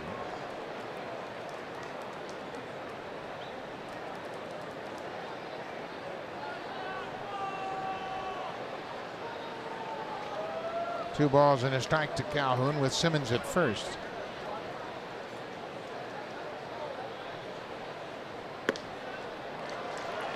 Now it's 3-1.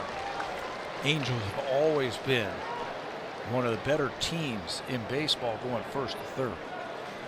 So you know Anderson Simmons over there at first base hit into the outfield. You know he's going to be churning for third. Mike Scioscia demands it.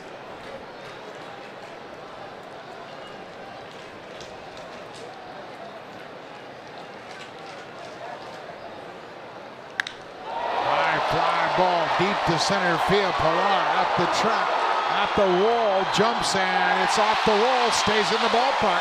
That's a home run. That hit above the yellow line.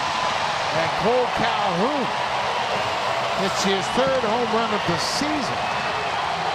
And the Angels have retaken the lead. Extra base hits have been hard to come by for Cole Calhoun this year. He's been in an awful slump. Spent some time on the disabled list, comes off and helps the team with a home run. They changed things up this year. You can see that yellow line out there in the outfield. Pilar thinks he has a beat on it, and it's just off of his glove. He used to have to hit the ball into the seats for a home run. Now it just has to go over that yellow line. There it is in the outfield. That hit above the yellow line, and clearly a home run. Calhoun has homered in his last 2 games after not homering since opening day. So he has home runs in each of his last 2 ball games, 3 in the season.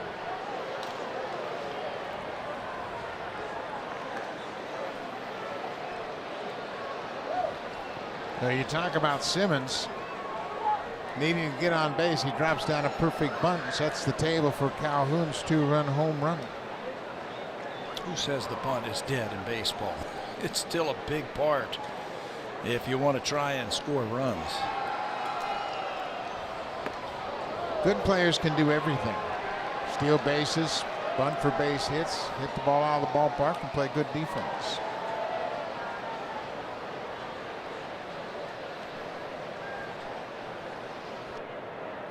For 3 Angels. John Axford coming on in relief of Joe Biagini, who went 2 innings, and Biagini took over for Aaron Sanchez.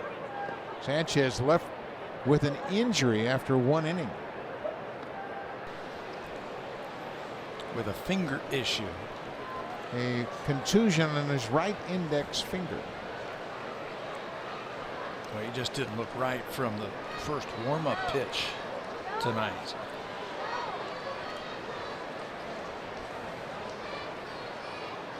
Two and 1 to Maldonado. He chases that hard breaking ball. Now it's 2-2. Yeah, Aaron Sanchez, when he came in to start the game, the first pitch he threw in his warm-ups went all the way back to the backstop. Threw it in the dirt past Luke Maynard.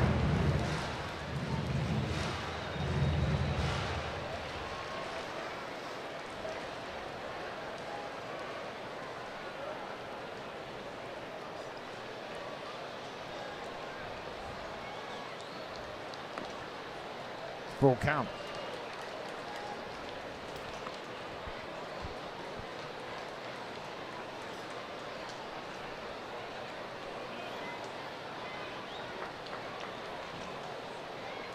Maldonado singled to right field back into second. He was stranded.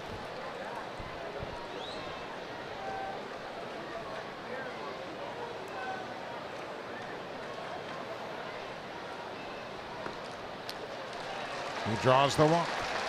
So Axford comes into the game, gives up a bunt single, a 2-run home run, and now a walk.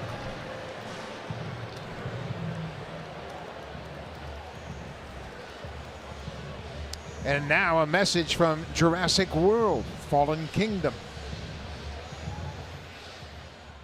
Jurassic World Fallen Kingdom. In theaters this Friday.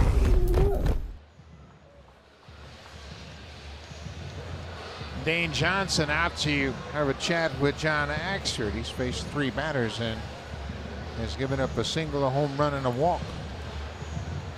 Joe Biagini, he had a very good second inning of relief.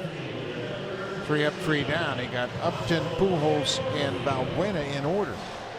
But his pitch count was 36, and that's deemed too as high. many. Yep. I thought they'd leave him in for 1 more inning. You were facing the bottom part of the order. Yeah, maybe they could have squeezed 1 more inning out of him, but they felt like the pitch count was too high at 36. This is Michael Hermosillo. Check swing tapper. Smoke will go to second for the force out. That's all they'll get. Hermosillo had a base hit his first time up. Now he gets into the fielder's choice. You always have that ground ball, I think, on your mind when John Axford's throwing that two-seamer. That might have been the message from Dane Johnson right there. Say, hey, you got to attack. Got to use that fastball early in the count and get some ground balls. Back to the leadoff man, Ian Kinsler. He is grounded out and struck out.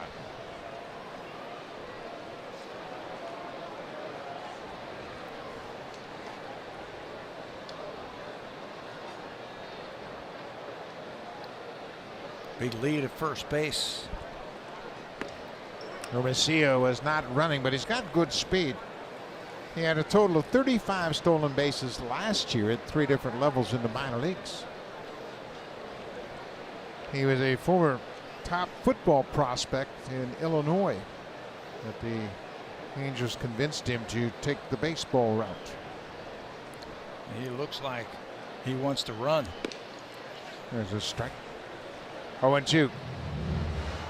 Kinsler is a very good low ball hitter, and that's reflected in his numbers against John Axford. He is 4 for 5 against Axford.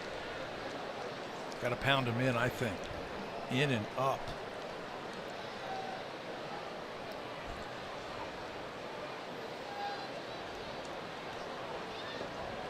Terrific block by Maley. That breaking ball in the dirt, well in front of home plate.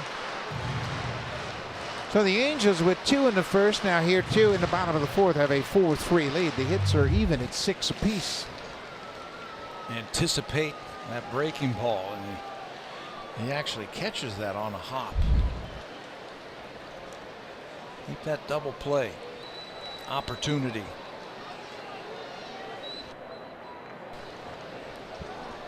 Mike Trout is on deck.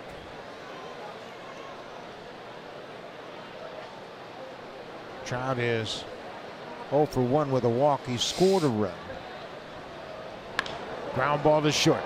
Diaz quickly to second for 1. Back to first. Ball is scooped out of the dirt, and that'll be a nice double play. Good job by Diaz and Gurriel as Axford gets out of it. Diaz to Gurriel. Hard slide at second, but they complete the double play. Now time for a Blue Jays Central update. Here's Jamie Campbell with Joe Siddall in the Samsung broadcast studio.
Three time zones, and 7 hours later return to the Blue Jays for batting practice. John Gibbons told us he will be activated tomorrow. Pierce told me it was a little over a week ago he could finally swing a bat without feeling the oblique.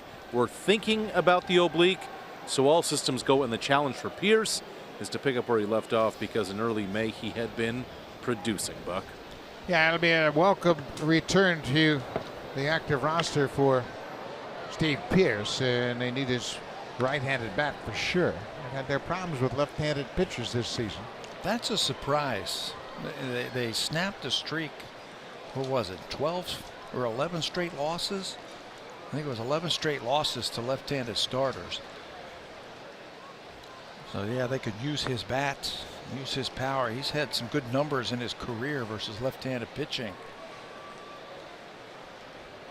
Justin Smoke had an RBI double his last time up. He's 1 for 2. 17th double of the season. And this time he strikes out. 1 away.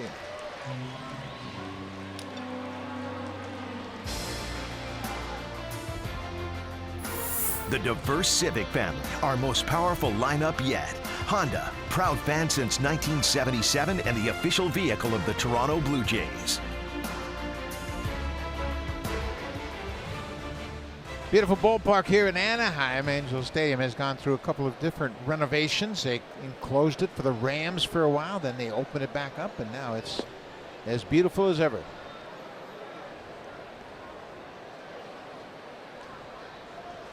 And Ervis Solarte with 15 homers and 44 ribbies. He's grounded out twice so far tonight.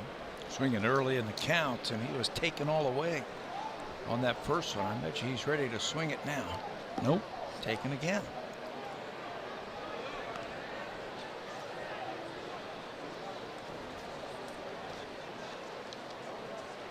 Two and 0. Noe Ramirez on in relief, came on with 1 out in the 4th inning.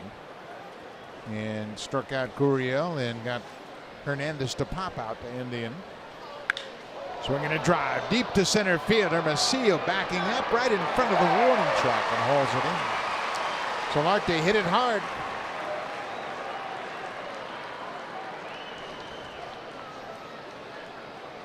Hermosillo is making his first start in center field. Of course, the great Mike Trout plays out there most of the times, but Trout is DHing for the 2nd consecutive game. He has an index finger issue. There's not a whole lot of information about when he hurt that finger, but some of the broadcasters for the Angels believe it happened on a catch up against the fence in the outfield here earlier this week. Hasn't hurt him swinging the bat. When you look at some of his numbers over the last few games. You and I have done a lot of reading on Mike Trout coming into this series, and I saw one sentence that really sums up Mike Trout. You get hot Mike Trout and you get Mike Trout, and you never get cold Mike Trout. There's no such thing. There's no such thing as a cold Mike Trout. Right now he is white hot. You get standard Mike Trout, which is really good, and then you get the red hot Mike Trout, which is what he is right now.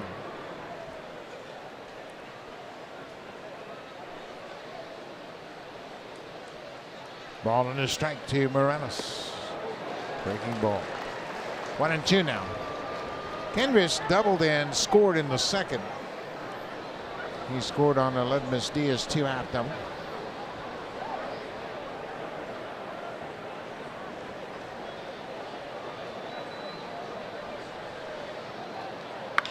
Ground ball. Simmons from the outfield grass. He's got a strong arm and makes an easy play of it. Hamilton Simmons, a 3-time Gold Glover, throws out Kendrick Morales to end the 5th.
by Honda. That goes Monday, July 2nd. The first 20,000 fans will get one of those bobbleheads. That's when Detroit is in town. BlueJays.com for tickets. And of course, Happ yesterday became the first pitcher in the majors this season to pick up 4 starts with at least 8 strikeouts and 0 walks.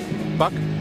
Yeah, Jay Happ has really thrown the ball very well, and when you think back to his 20-win season, I think he's thrown the ball as well as he did at that point last time he won 20 games, and he's having a great start to his season. Here is Mike Trout. So far, Blue Jays have walked Trout, and he's hit into an inning-ending fielder's choice. He scored the first run of the ball game on a wild pitch from Aaron Sanchez. Trout is so hot right now, the Mariners walked him intentionally to start the inning. Went like this, yeah, and said 4. That's enough. We don't even want to see you anymore. He's so patient. I think that's the one thing you have to be impressed with, is how patient he's been at the plate, and he'll take his walks. Well, you mentioned his improved chase rate, and I spoke to Eric Hinsky, who is now the hitting coach for the Angels, about that, and I asked him, what's the biggest improvement in Mike Trout this year? And he said he's not chasing pitches. He's laying off that high fastball that used to always get him to swing, but he takes another walk, second walk of the ball game. He has walked now 66 times this season. So you got to figure the guy behind him becomes a good and important hitter, and he's an important hitter. If he's hot, Justin Upton, you have to pitch to Trout.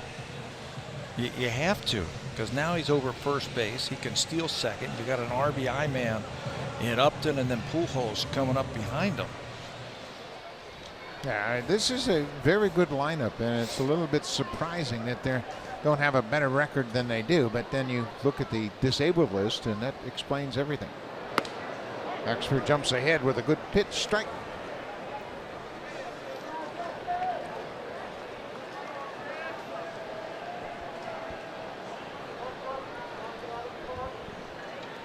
Trout is 13 for 14 in stolen bases this season. Not running here. Foul ball. Solarte unloaded in a hurry, made a heck of a throw. But Todd Tishner, the third base umpire, immediately threw up his hands as soon as Solarte made the play.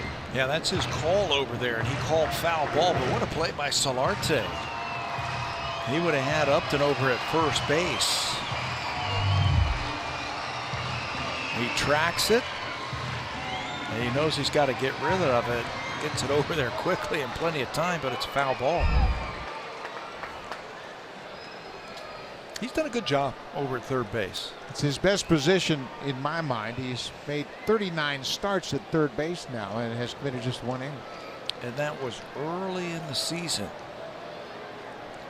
One of the first few games of the season over at third base.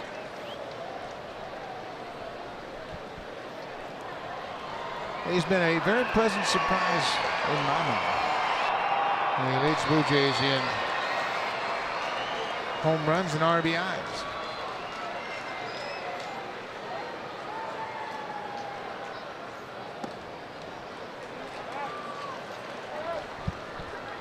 Two balls and 2 strikes. Justin Upton hasn't had a lot of success against John Axford. He's just 1 for 9 against Axford. Trout might be running right here. 2 balls and 2 strikes, nobody out.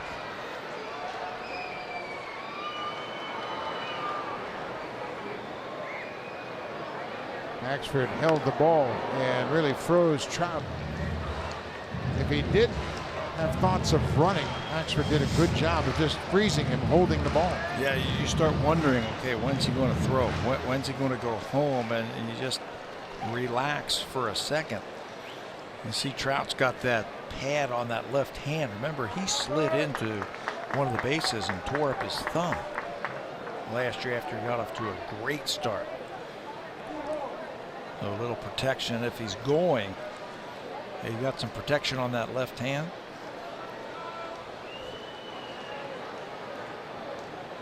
Not running here. Breaking ball, and Upton strikes out.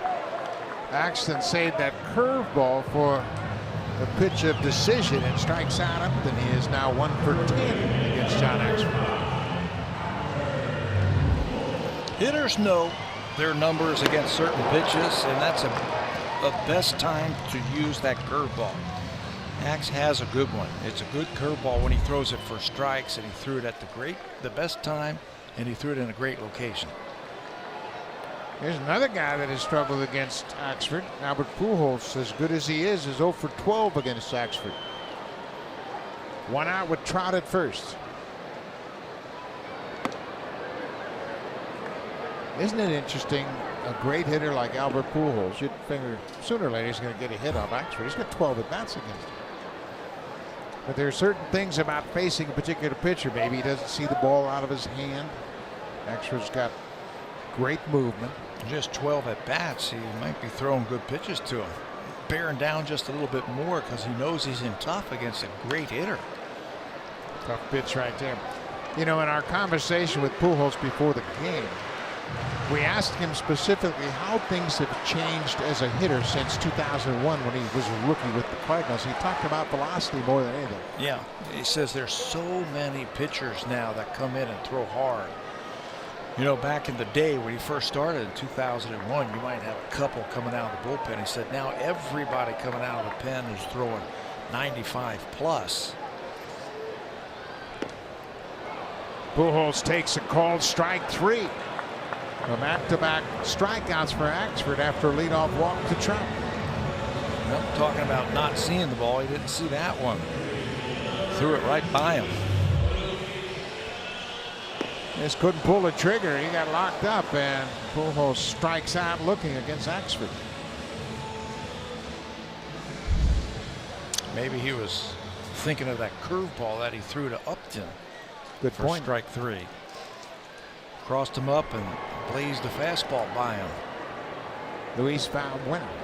He struck out both times he's come to the plate. Trout took a couple of steps towards second, but I think it was more of a fake than anything else.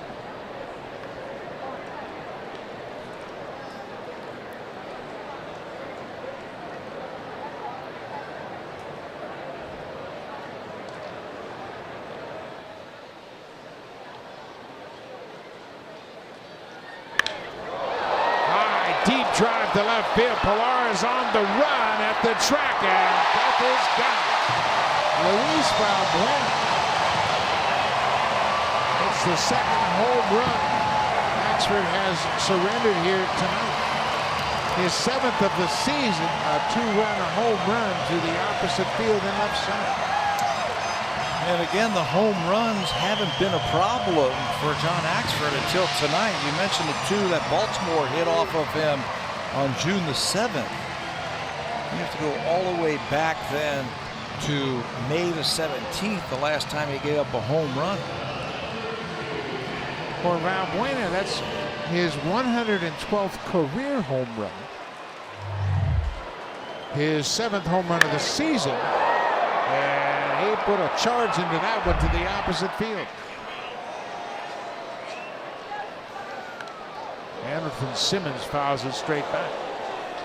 When he is on, he's got that sinker diving down and away to the lefties, but that one was flat, stayed over the plate.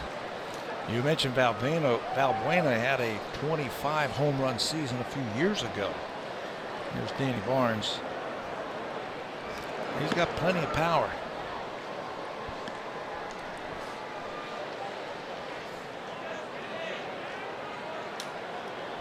A pair of home runs, both 2-run home runs. Cole Calhoun hit one to center field off Axford in the 4th, and Valbuena goes opposite field here in the 5th. 6-3 Angels. Eduardo Paredes is loosening up for the Angels. Both starters left early. Sanchez pitched just 1 inning, and John Lamb for the Angels went 3 1/3. So both ball clubs going deep into their bullpens here in the first of 4 games in this series.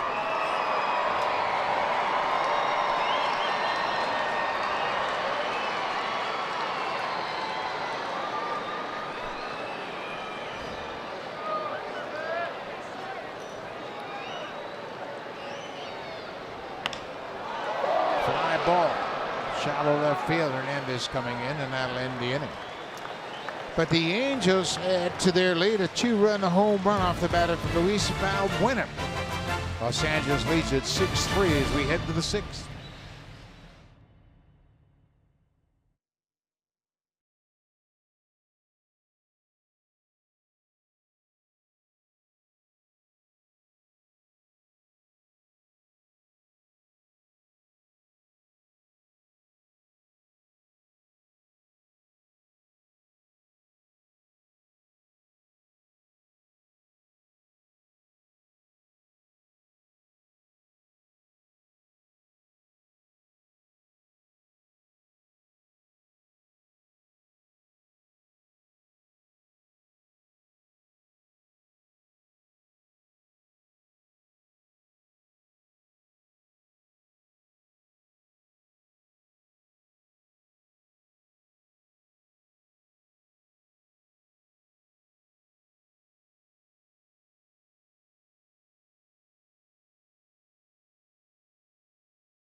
Welcome back to Anaheim, beautiful Angels Stadium on a gorgeous night here Thursday night. First of 4 games against the Angels, and the home team has a 6-3 lead as the Blue Jays are set to bat in the top of the 6th. It'll be Kevin Pillar, Randall Grichuk, and Ledmus Diaz.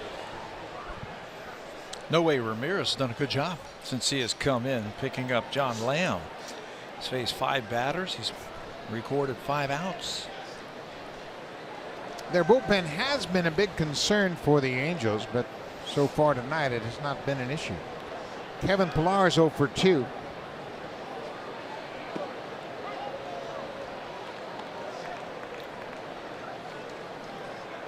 The Angels bullpen is 9th in the American League in earned run average.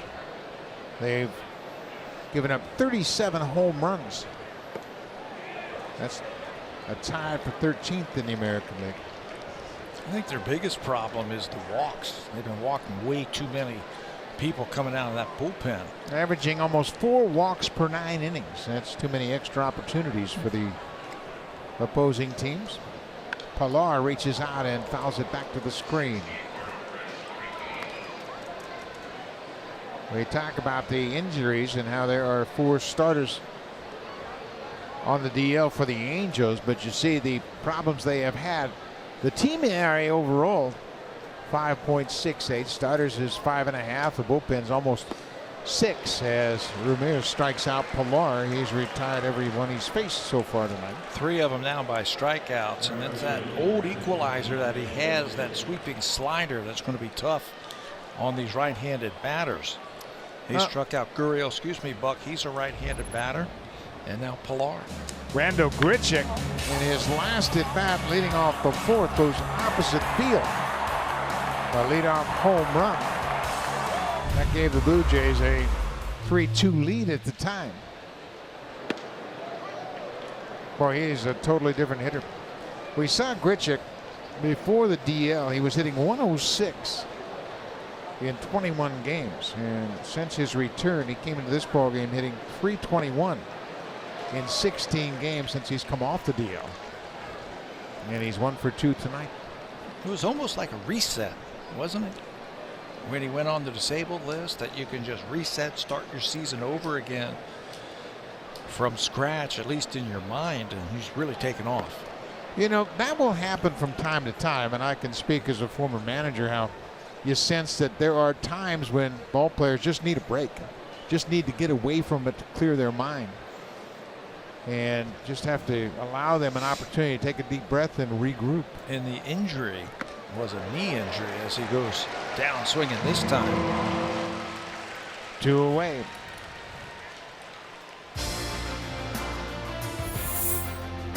At the Honda Checkered Flag event, the real victory lap is the drive home.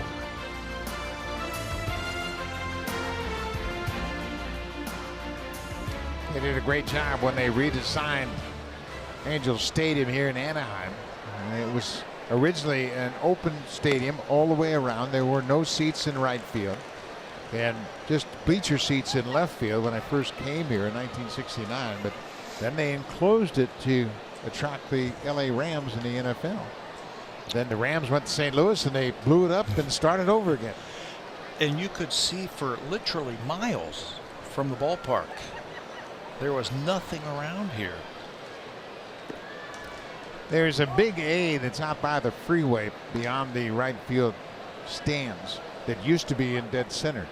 Actually, it was in left center and it had the scoreboard. It was very much like that, but it's a big high A that stands near the freeway outside the ballpark. That ball was hit hard to right field. Calhoun backing up right at the edge of the warning track. Boy, Diaz is swinging the bat well. He hasn't had a lot to show for it lately, but Noe Ramirez has been an outstanding relief job so far for the Angels.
Subscribers, you can live stream your favorite sports on the go and on every screen. Go to snnow.ca and sign in with your TV provider. Details to start watching today. You can watch the NHL Draft tomorrow from Dallas on Sportsnet Now. Thank you very much, Arash. As we move to the bottom of the 6th inning, the third reliever for the Blue Jays is Danny Barnes, who comes in relief of John Axford, who went 2 innings. Danny last pitched a couple of days ago, picking up Jaime Garcia after Jaime could only go 3 innings. Danny stretched out to an inning and 2/3, was reached for 3 hits, 3 runs. Big blow in that game was the Ender Inciarte 2-run double. Barnes is making his 10th appearance of the month of June. Cole Calhoun hit a 2-run home run back in the 4th. His 3rd home run of the season. That gave the Angels a 4-3 lead at the time. They also got a 2-run home run off the bat of Luis Valbuena as we stand now at 6-3.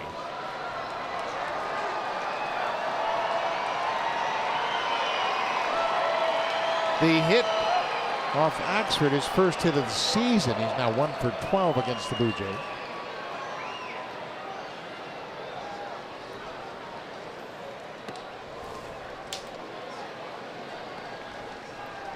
Normally a strike thrower, Danny Barnes. He's fallen behind 3-0. He'll come right after you with that fastball changeup combination. More change-ups to lefties and then righties.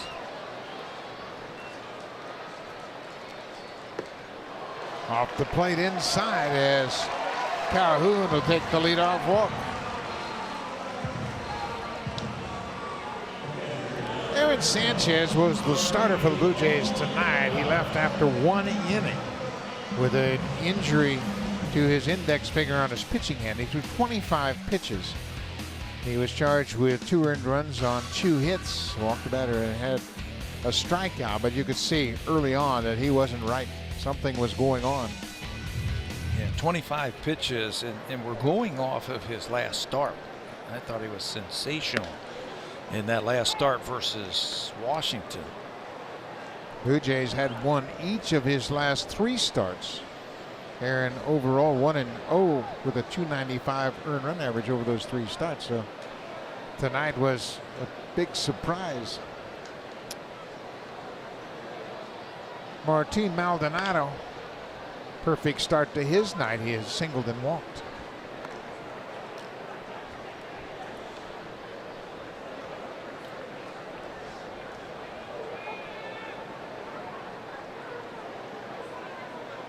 Maldonado is from Puerto Rico. And if the Dominican Republic has the corner on shortstops, Puerto Rico has the market on catchers. There's been a few coming out of there, hasn't there? Runner going, strong throw, but not in time as Cole Calhoun picks up the stolen base, his 4th of the season. Bailey didn't have much of a chance. Yeah, that one was stolen on the pitcher right there. Calhoun looked like he got a running start. Got a good read off of Danny Barnes. Danny a little bit slow to the plate there. Watch the leg kick. High leg kick. It's a good pitch to throw on, but he just got too big of a lead and too big of a jump. So now runner in scoring position with nobody out. Catcher Maldonado with a 1-2 count. Fair ball. Past Solarte. Calhoun's going to come in to score. Maldonado stumbles as he went around first, but he'll get to second with an RBI stand-up double. 7-3 Angels. Well, the stolen base pays off immediately, like a 2-strike changeup. That Maldonado yanks down the third baseline. Solarte can't knock it down. Thought they had a shot at second base, but Gurriel hasn't played a lot of second base. Leaves the position to become a man in the back end of that rotation, and that he should have stayed at second base. They had a shot. You're only a cutoff man if that ball goes down into the corner and there's going to be a play at the plate. Michael Hermosillo skies it right over home plate. Maile flips the mask off and makes the catch. 1 out.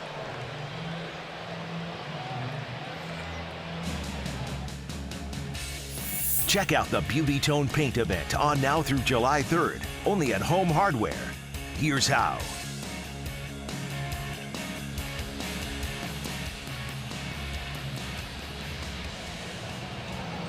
Got a good crowd on hand here in Anaheim. The Angels are second in attendance in the American League, but their attendance has dropped off a bit since Shohei Ohtani went on the disabled list. He was a big draw. Back to the top of the order, Ian Kinsler's 0 for 3.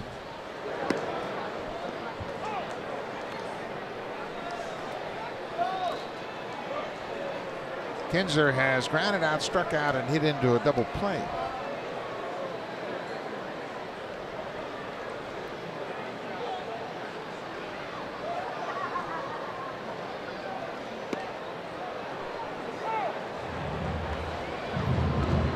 Kinsler's batting style reminds me somewhat of Paul Molitor in that he doesn't take a stride. He just hits from a stationary stance, pushes back a little bit with that front foot, but there's not much of a stride at all. It's quiet at the plate. You have to be strong in your hands to be able to hit like that. And Danny Barnes makes quick work of him. Looked like he was looking for the changeup, 3 pitches, and Barnes crossed him up with 3 fastballs. So now they're going to walk Mike Trout before he even gets to the batter's box. So that'll be the 3rd time Trout has walked tonight. First 2 were unintentional. This time it's a free pass. Yeah, that's going to get the crowd upset. They came here to watch him swing the bat.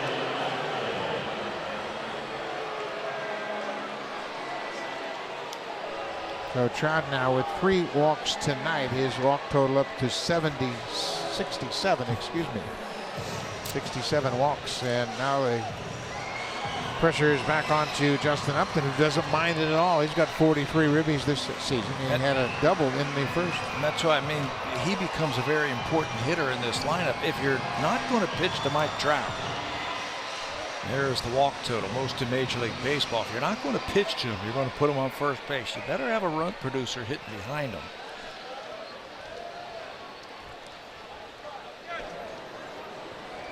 Justin Upton.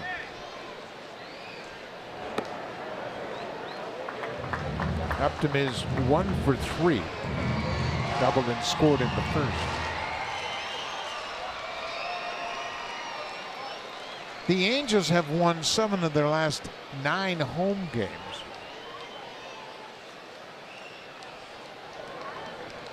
They won on Tuesday 5-4 over the Diamondbacks. But they have had a tough go against the American League East here at home. They are 4-9 against the AL East playing at home.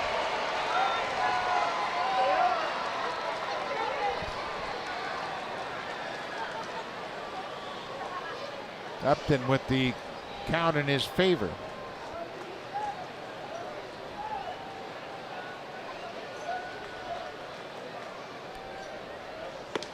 Three-0. Barnes walked Calhoun to start the inning. Calhoun then stole second base and scored on the double by Maldonado. But this is a tough stretch in the Angels lineup. Trout, Upton, and Pujols. Yeah, no Ohtani either. Ohtani was in that spot, in an RBI spot after Pujols, as Upton has the green light, but he is out with the injury. There's some talk that he might be taking some batting practice in the next few days. Yeah, it's really interesting, and it's a dilemma that the Angels have to deal with, because he's a right-handed pitcher and a left-handed hitter. And as a hitter, that right hand is the lead hand, the one that creates so much force. Ball 4. So that'll load the bases as Barnes walks 3 in the inning, and John Gibbons pops out of the dugout. He's already called to the bullpen. So Danny Barnes, very uncharacteristically, walks 3 in the inning, 1 intentionally. And that'll be it for Danny Barnes. Preston Guillemette will come out of the bullpen. The 4th relief pitcher to work. It's tough when you go this deep into your bullpen in the first game of a 4-game series. The Angels lead it 7-3.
season, third as a member of the Blue Jays, and he will face the great Albert Pujols with 2 out and 2 on.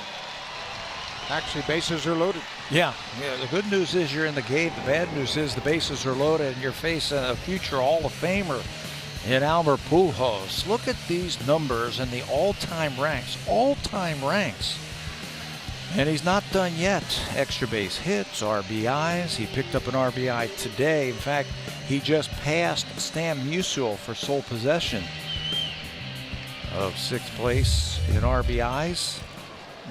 Impressive resume. And like I said, he's not done yet. Gilman pitching with 2 outs and the bases loaded. Pujols is 1 for 3. Takes the first pitch strike. He was called out on strikes his last time up facing John Axford.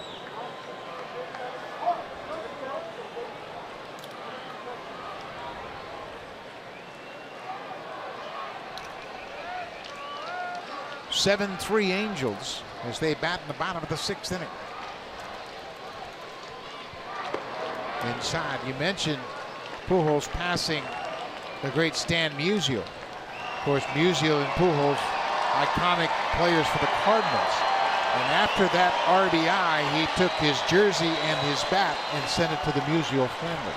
That's how much he respected Stan Musial.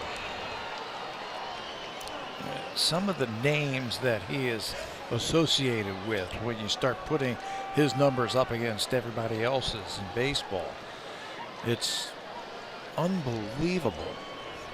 600 home runs, 3,000 hits. There's only been a few players in Major League Baseball history who can say they've done that. Yeah, he is a Hall of Famer for sure. And he's so humble and so gracious and wonderful to talk to. And you strike up a baseball conversation with Albert Pujols, and it's really a joy.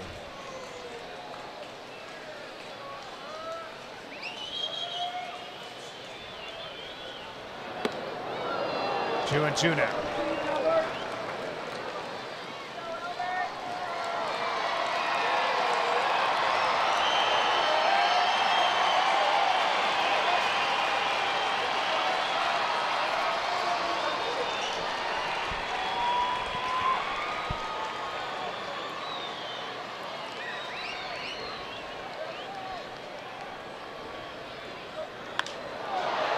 Up down the right side, long run for Grichuk into foul territory, and he can't get there.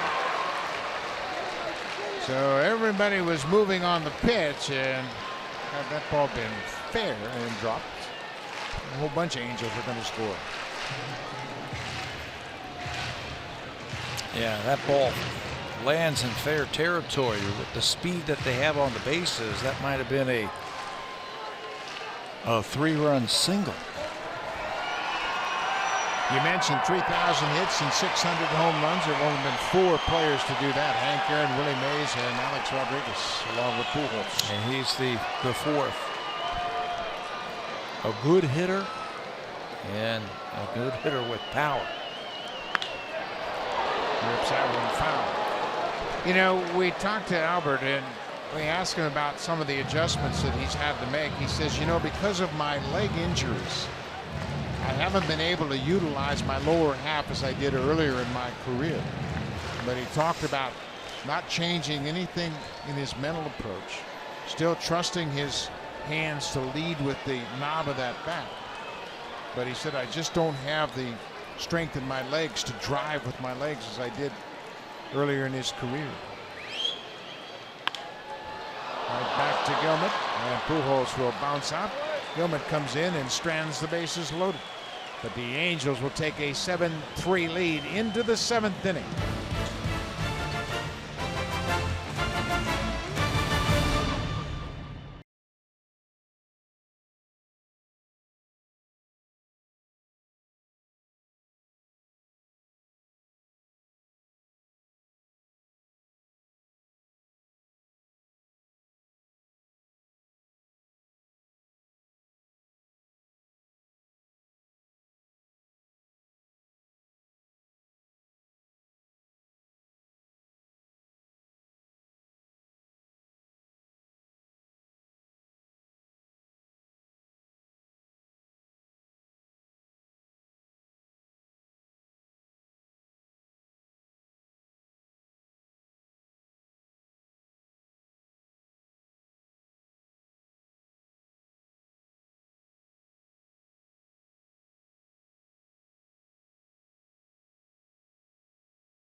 Park on Friday, July the 6th, and the first 20,000 fans will receive one of those Blue Jays bucket hats.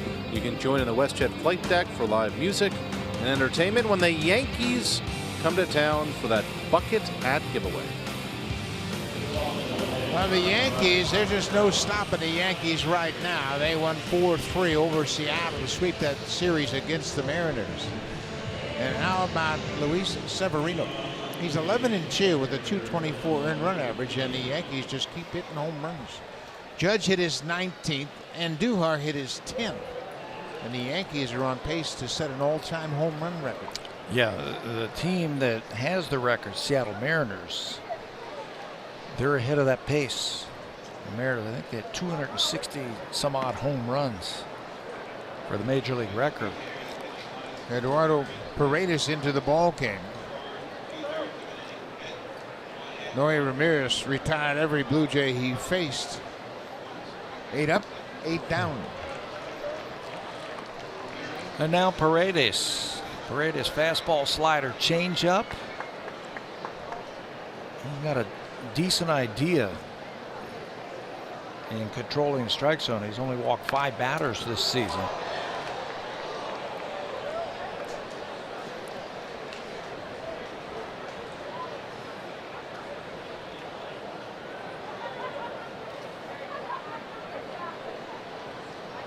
Luke Maile with a base hit his last time up back in the 4th.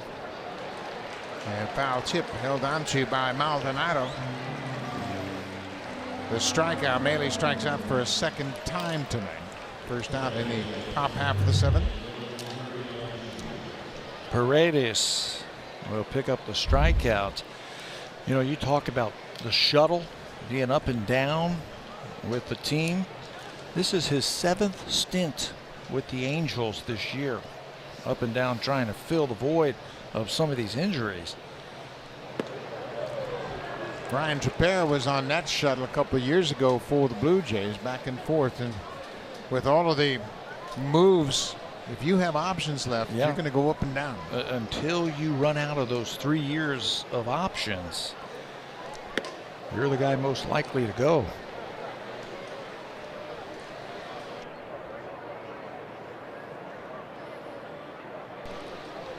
Ernest Gurriel is 1 for 2. He has a base hit and a strikeout, and he pulls that ball foul.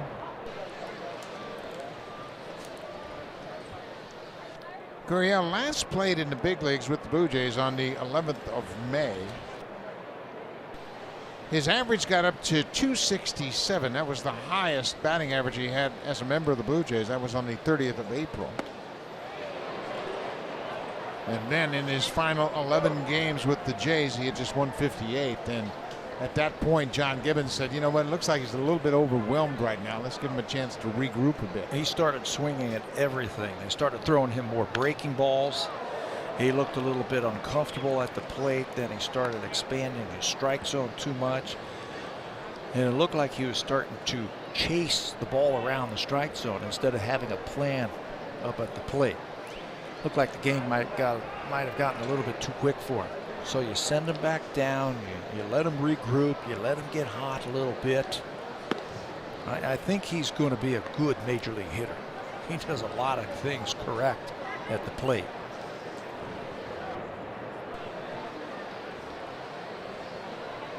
Teoscar Hernandez waits on deck.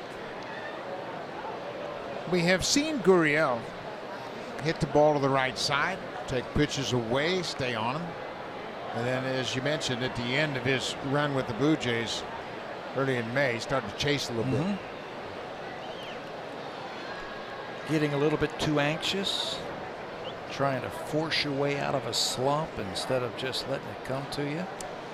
Now, he certainly has a lot of resources to lean on. His father was a terrific player in his playing days, and of course we mentioned his brother, Yuli Gurriel. And they literally talk every day. Talk about hitting, and the older brother will watch video of Lourdes hitting, offer up suggestions how he might have been looking for a different pitch in that situation. He also has Kendrys Morales that he can lean on, and Morales has been really good for him. Well, he stays on that outside pitch. Morales takes a lot of pride in helping out his young Cuban teammates, both Diaz and Gurriel.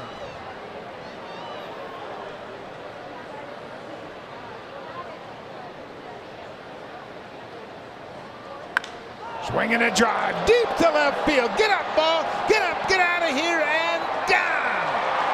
Home run number 3 for Gurriel, and what an at-bat that was. He fouled off some nasty pitches from Paredes until he got something that he liked.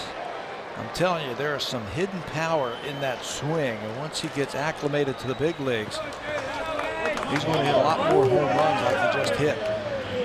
Boy, that was a bolt to left field. Upton turning man, more of a courtesy route than anything else. I mean, that was a no-doubter as soon as he made contact with it. Watch how quickly he gets to that fastball and turns on it. Boy, what a good at-bat. He stayed on those balls away and fouled them off. And he worked Paredes into a mistake, and he got it and didn't miss it.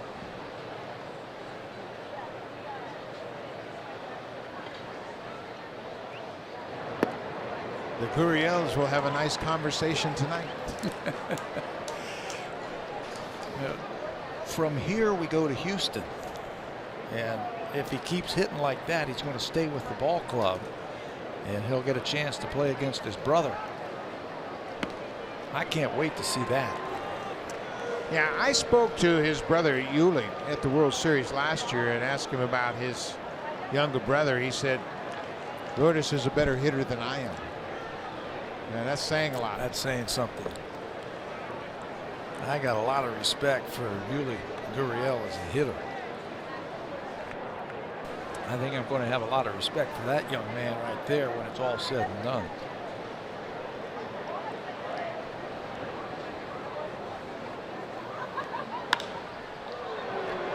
Fly ball to right field. Calhoun will watch this one slice and drop onto a warning track foul.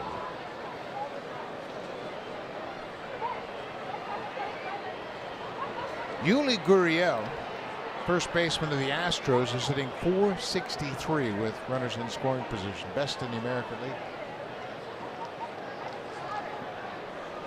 He can hit. Teoscar Hernandez 2-2 pitch, cut on and missed. He strikes out for a third time tonight. That breaking ball got him this time. Paredes a couple of strikeouts in the inning. He came into this game with 19 1/3 innings, 13 strikeouts, and just 5 base on balls. So he's going to be around the plate. Paredes appeared in 18 games for the Angels last season. He had 17 strikeouts in 22 1/3. Smoke goes after the first pitch and pops it into foul territory. Pujols is there, and that'll be a quick inning. So Paredes gives up a home run. Lourdes Gurriel, his third big league home run. He put a charge in this one. The Blue Jays have cut into the lead, but they still trail by 3.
flag event. Check out their all-star lineup.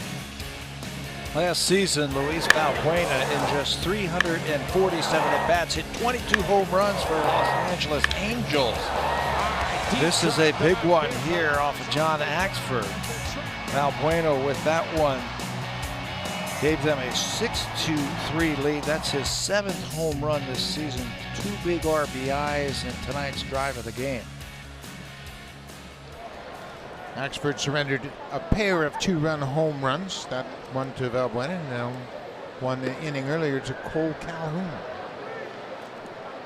Preston Gilmet got out of the jam in the 6th inning. He stranded the bases loaded as he got Pujols to tap back to the mound.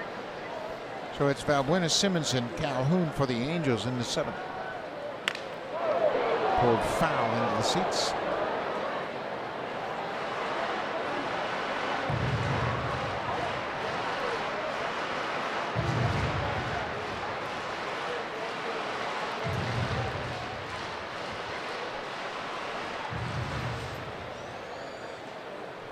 Valbuena broke his bat and he went back to get some new lumber.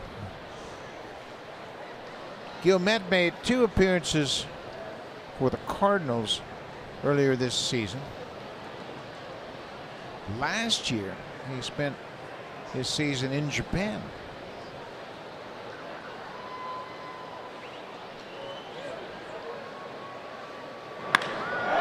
There's another drive to right. Grichuk's going to watch this one go into the seats, and Valbuena has homered for a 2nd time tonight.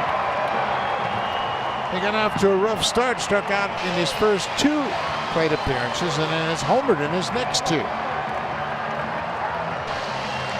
Yeah, he can turn on a fastball. He turned on a John Axford fastball, drove it out of here to left field. And it looked like Luke Maile wanted Preston Gilmet to get that fastball up.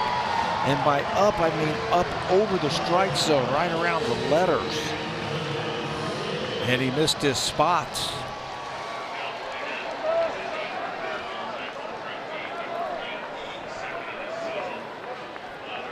For Valbuena, that's his 8th career multi-home run game. The 2nd time he's gone deep multiple times this year. Again, watch Luke Maile saying fastball, give it to me up, but get it up around the letters, up high above his hands where he has to reach, but it's right into his swing path. Didn't get it up high enough. And the Blue Jays, they fought hard to get that run last inning on a home run by Gurriel, and Valbuena matches it. Valbuena hit a pair of home runs on the 29th of May in Detroit against the Tigers in a 9-2 win. We got a pair here again tonight. Home runs number 7 and 8 for Valbuena.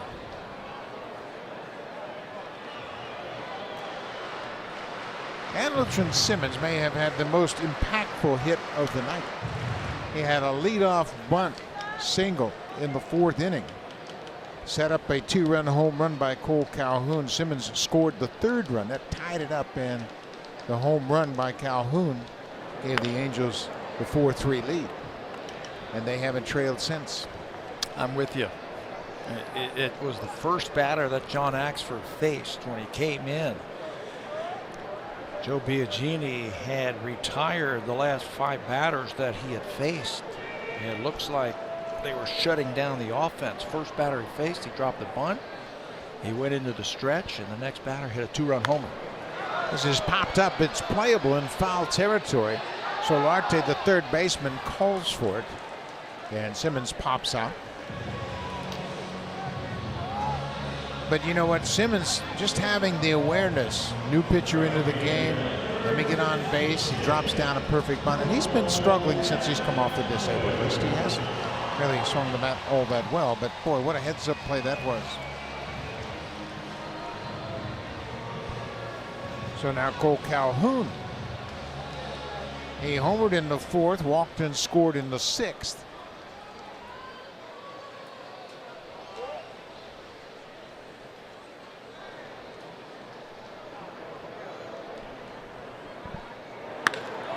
Hits this ball hard and deep to center, but Pilar's got room and makes the catch.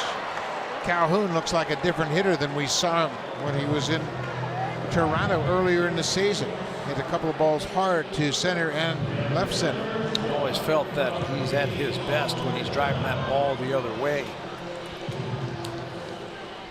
Was on that one, flew out his first at bat of the night, a hard line drive to left field.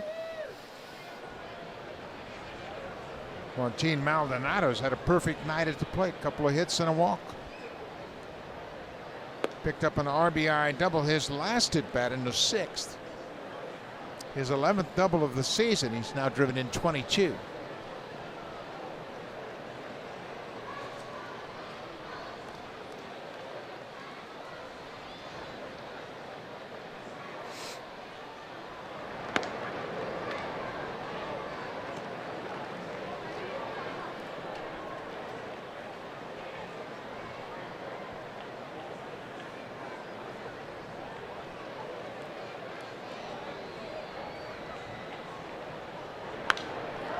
Good swing at that pitch and fouls it back. These are important outings, I think, for some of these relievers that we're seeing tonight. Blue Jays are going to have to make 2 roster moves tomorrow.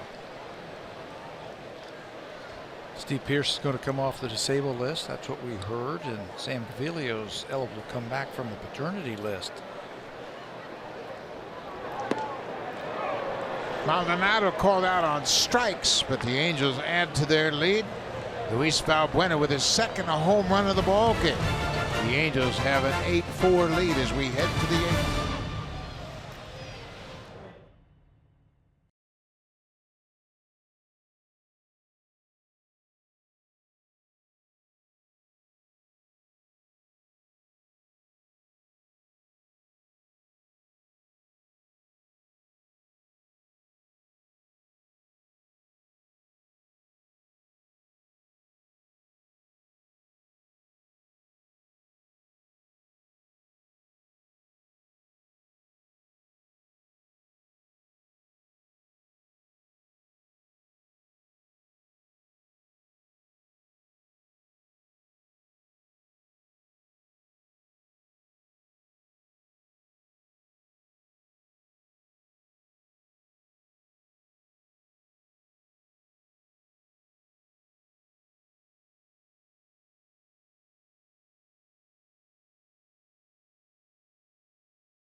Wisconsin this weekend.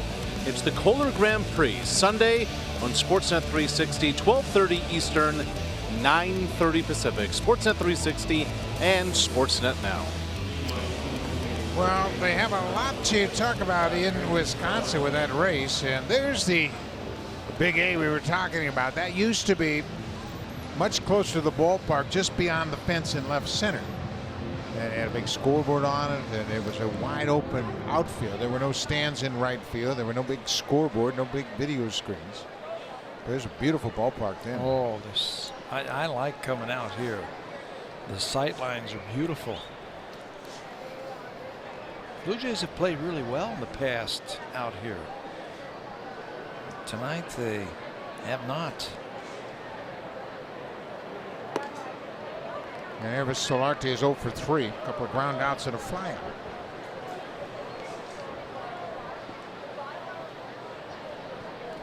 The Blue Jays have lost 7 of their last 8 games they've played against the American League West. Remember, they were swept for Oakland. And before that, Seattle. Yeah, no hitter. Paxton. Their record against the West coming into this game, 5-11. Popped up. Pujols coming in from first, now into foul ground, makes the catch. Solarte is 0 for 4.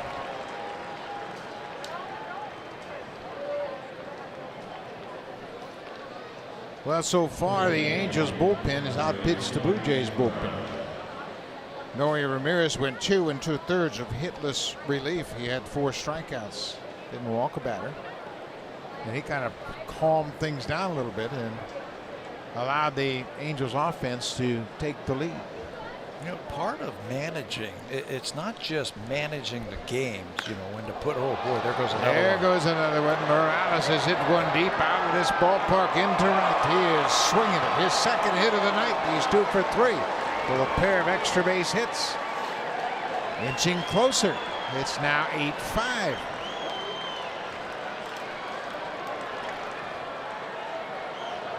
Blue Jays have given up a run in each of the last 4 innings. They got to throw up some zeros, give the offense a chance to get back in. Kendrys Morales with some pop from the left side. That ball went way deep to right field. That's his 7th home run, second in 2 days. Hit a home run yesterday on his birthday, and he goes deep here in the 8th inning. It's 8-5 now. He knew it. No problem at all as Morales connects. Pilar gets jammed, hits it up the middle. Simmons quickly unloads in time. 2 away. What I was saying while he hit that home run was part of managing is knowing when to take your starter out. And I think Mike Socia figured out that John Lamb, the starter, was starting to fall apart and he had to go to his bullpen. Noe Ramirez came in, retired everybody. There's the Statcast, a 400-foot homer to right field from Morales. The 44th home run he's hit in this ballpark. Of course, he played 6 years with the Angels.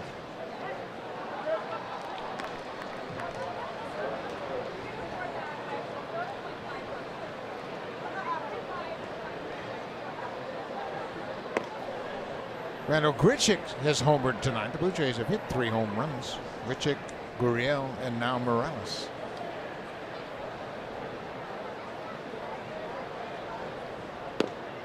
Breaking ball for a strike. 1 and 2. The 3 Blue Jay home runs have each been solo home runs. As you see, loosening up for the Blue Jays.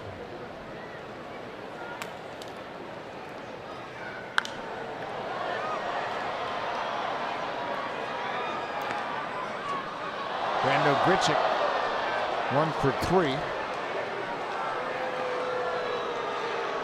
The home run he hit in the 4th inning, his 11th extra base hit in his last 15 games. He's driven in 15 runs in 15 games. That's more like it. I think that's what the Blue Jays are saying. That's the player that we envisioned that we were getting from the Cardinals. That start is long forgotten now. Hot shot handled easily by Simmons. Grichuk hits it hard, but right to the Gold Glover. It's short. We'll go to the bottom of the 8th. It's 8-5 Angels. Now time for Blue Jays Central Update. Here's Jamie Campbell with Joe Siddall from the Samsung Broadcast Studio.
for the Toronto Blue Jays. You can visit them at the Toronto Eaton Centre, Rogers Centre, gates 1 and 5, and every in-stadium kiosk. JaysShop.ca or 1-877-JaysShop for all of your Blue Jays gear. Buck. Thank you very much, Rash. And I see a lot of Blue Jay fans in attendance here tonight, and they'll see the 5th Blue Jays reliever to come into this ballgame, San Juan O.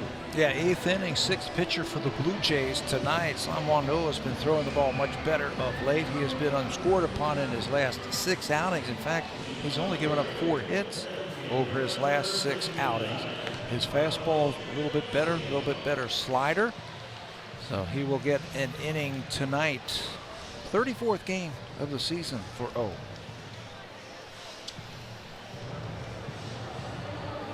Joe Biagini went 2 innings. Axford 2 innings. He allowed 4 runs on 3 hits. Danny Barnes pitched 2/3 of an inning. Preston Gimet an inning and a third, and now Michael Hermosillo, 23-year-old, just called up from AAA today, activated for this ball game. He's gone 1 for 3 at a single his first time up back in the 2nd.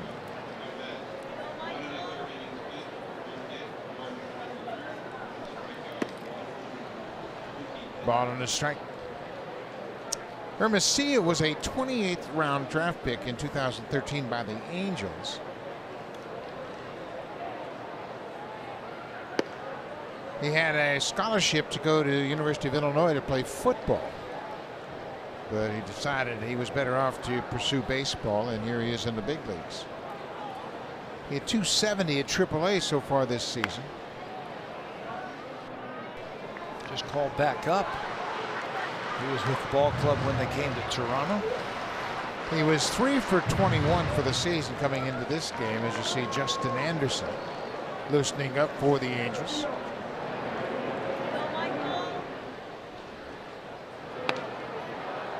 Off-speed pitch, and O gets the strikeout to start the bottom of the 8th.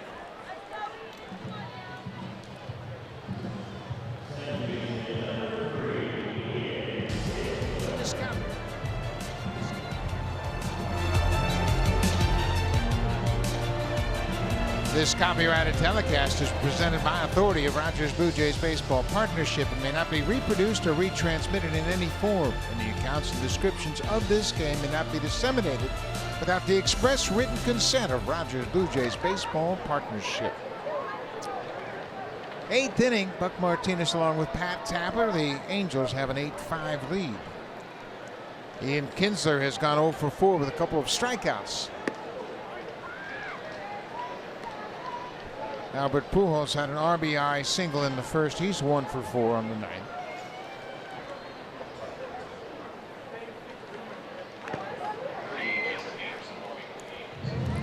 Boy, where did that one get Luke? I think it got him in the Adam's apple. Maybe on the shoulder. Now he's wringing his shoulder out, but the umpire, Laz Diaz, quickly out to the mound to give Melee time to regroup. And now he's asking for a fresh batch of baseball. Yeah, slow everything down. He'll brush off home plate to give Luke a chance to catch his breath.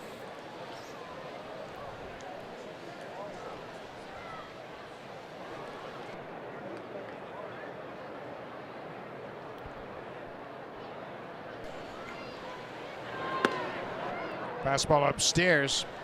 2 balls and 2 strikes to Ian Kinsler. Well, the Blue Jays really will lean heavily on Marco Estrada to give them innings tomorrow after they've had to go 5 deep in their bullpen tonight. Kinsler strikes out for a 3rd time. He's 0 for 5 on the night.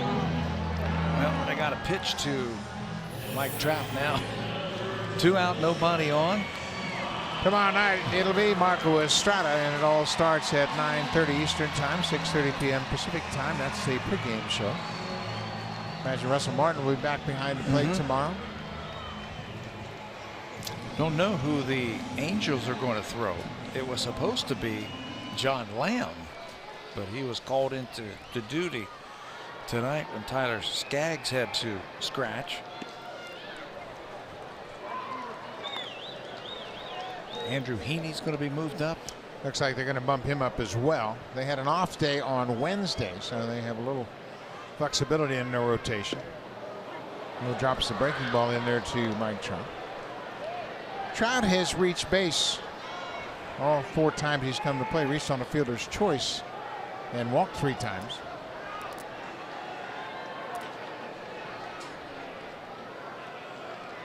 He came into this game having reached base in 15 of his last 16 plate appearances. How do you get him out?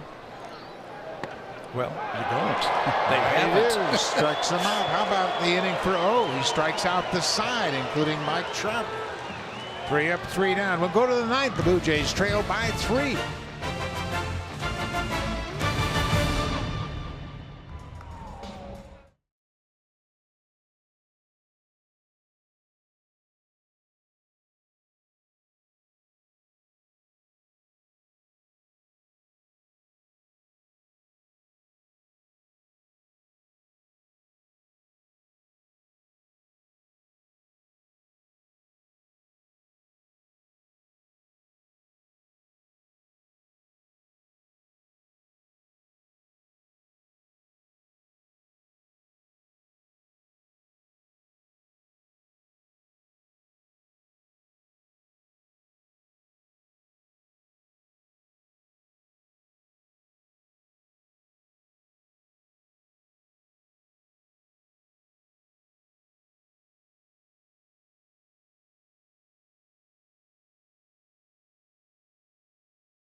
Sportsnet. Presented by Honda. The Honda Checkered Flag event is back. Hurry in to grab the Civic that matches your game.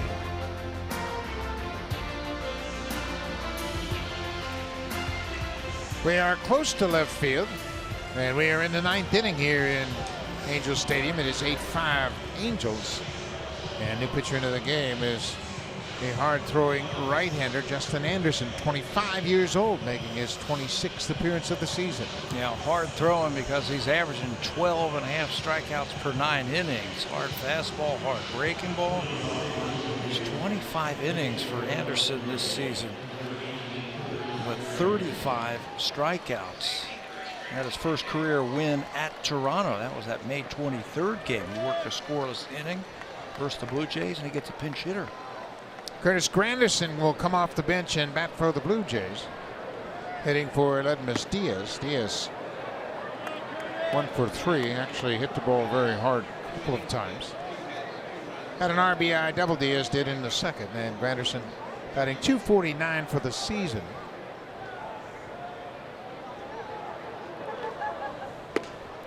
Breaking ball outside. Curtis has been the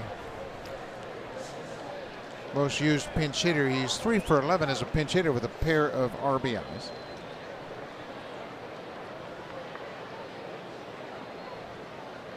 Wow.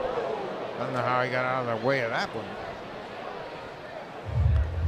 3-0. This is before the game. Curtis Granderson was speaking to a bunch of youngsters in a Major League Baseball initiative called Breakout, and he was over there giving them some baseball tips, and he does this everywhere we go. He is so anxious to share his knowledge and experience with kids all around major leagues. He's one of the real great ambassadors for baseball. He travels through MLB in the off season, goes to foreign countries talking about baseball, education, and trying to encourage the kids around the world to do good things. And he does a good thing here. He gets a pinch hit base hit to start the top of the 9th. Now time for a preview of what's coming up next on Sportsnet Central. Here's Nicky Reyes and Eric Thomas.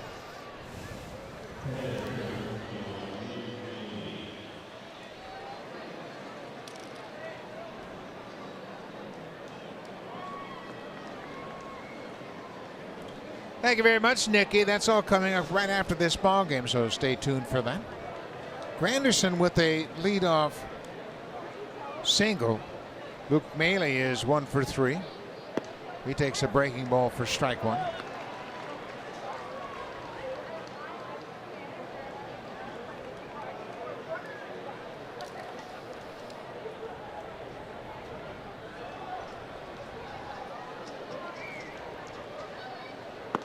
Upstairs, ball on the strike. Got a lively fastball to Justin Anderson and a good hard slider, but he hasn't been able to find the location just yet. Leadoff hit by Granderson. Blue Jays are a batter away from sending the tying run to the plate.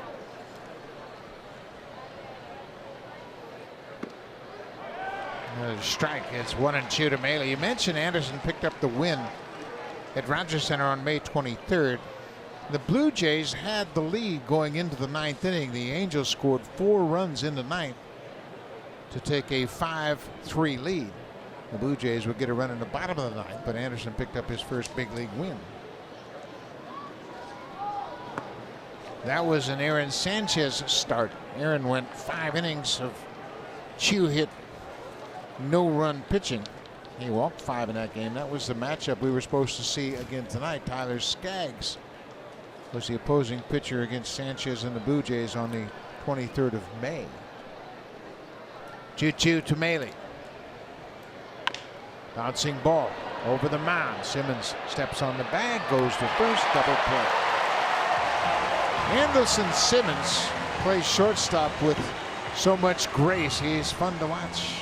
So with 2 outs, Lourdes Gurriel will step to the plate. You want to see the anatomy of a long at-bat where he sees everything? Look at where all of these pitches are, all over the place. He kept fouling off the tough ones until he got one to his liking. A 10-pitch at-bat by the youngster finally ends up with a long home run. Gurriel is 2 for 3. A single and a home run. Bullpen's been a tough spot, you mentioned, for the Angels. They just haven't been able to settle on a closer, number one, because of injuries. They've had saves from 5 different people this season.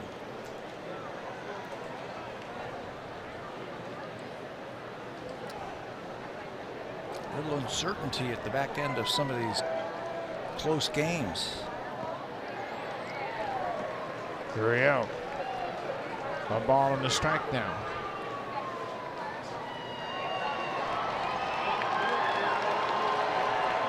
The hits are even at 9 apiece, but the Angels have a 3-1 lead. They are in line to win the opener of this 4-game series.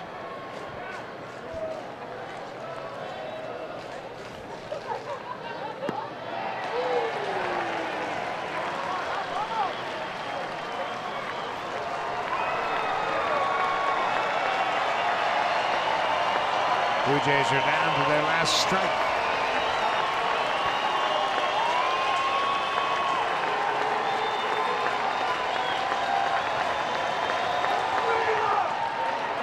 Ball in the dirt. 2 balls and 2 strikes.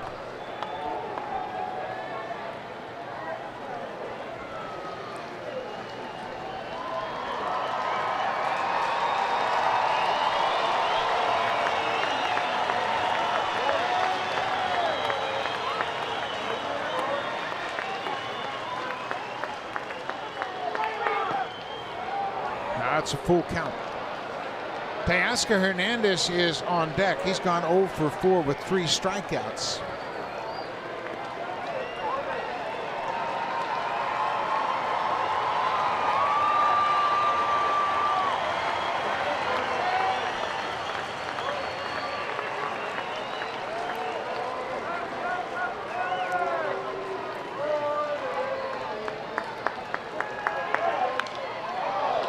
Another good swing by Gurriel stays alive. The Blue Jays have struck out 10 times tonight. It's the 28th time this season they've had 10 or more strikeouts in the game. And that's been a real issue with the Blue Jays offensively. They've spread it around. Lamb had 4, Ramirez 4, Paredes 2.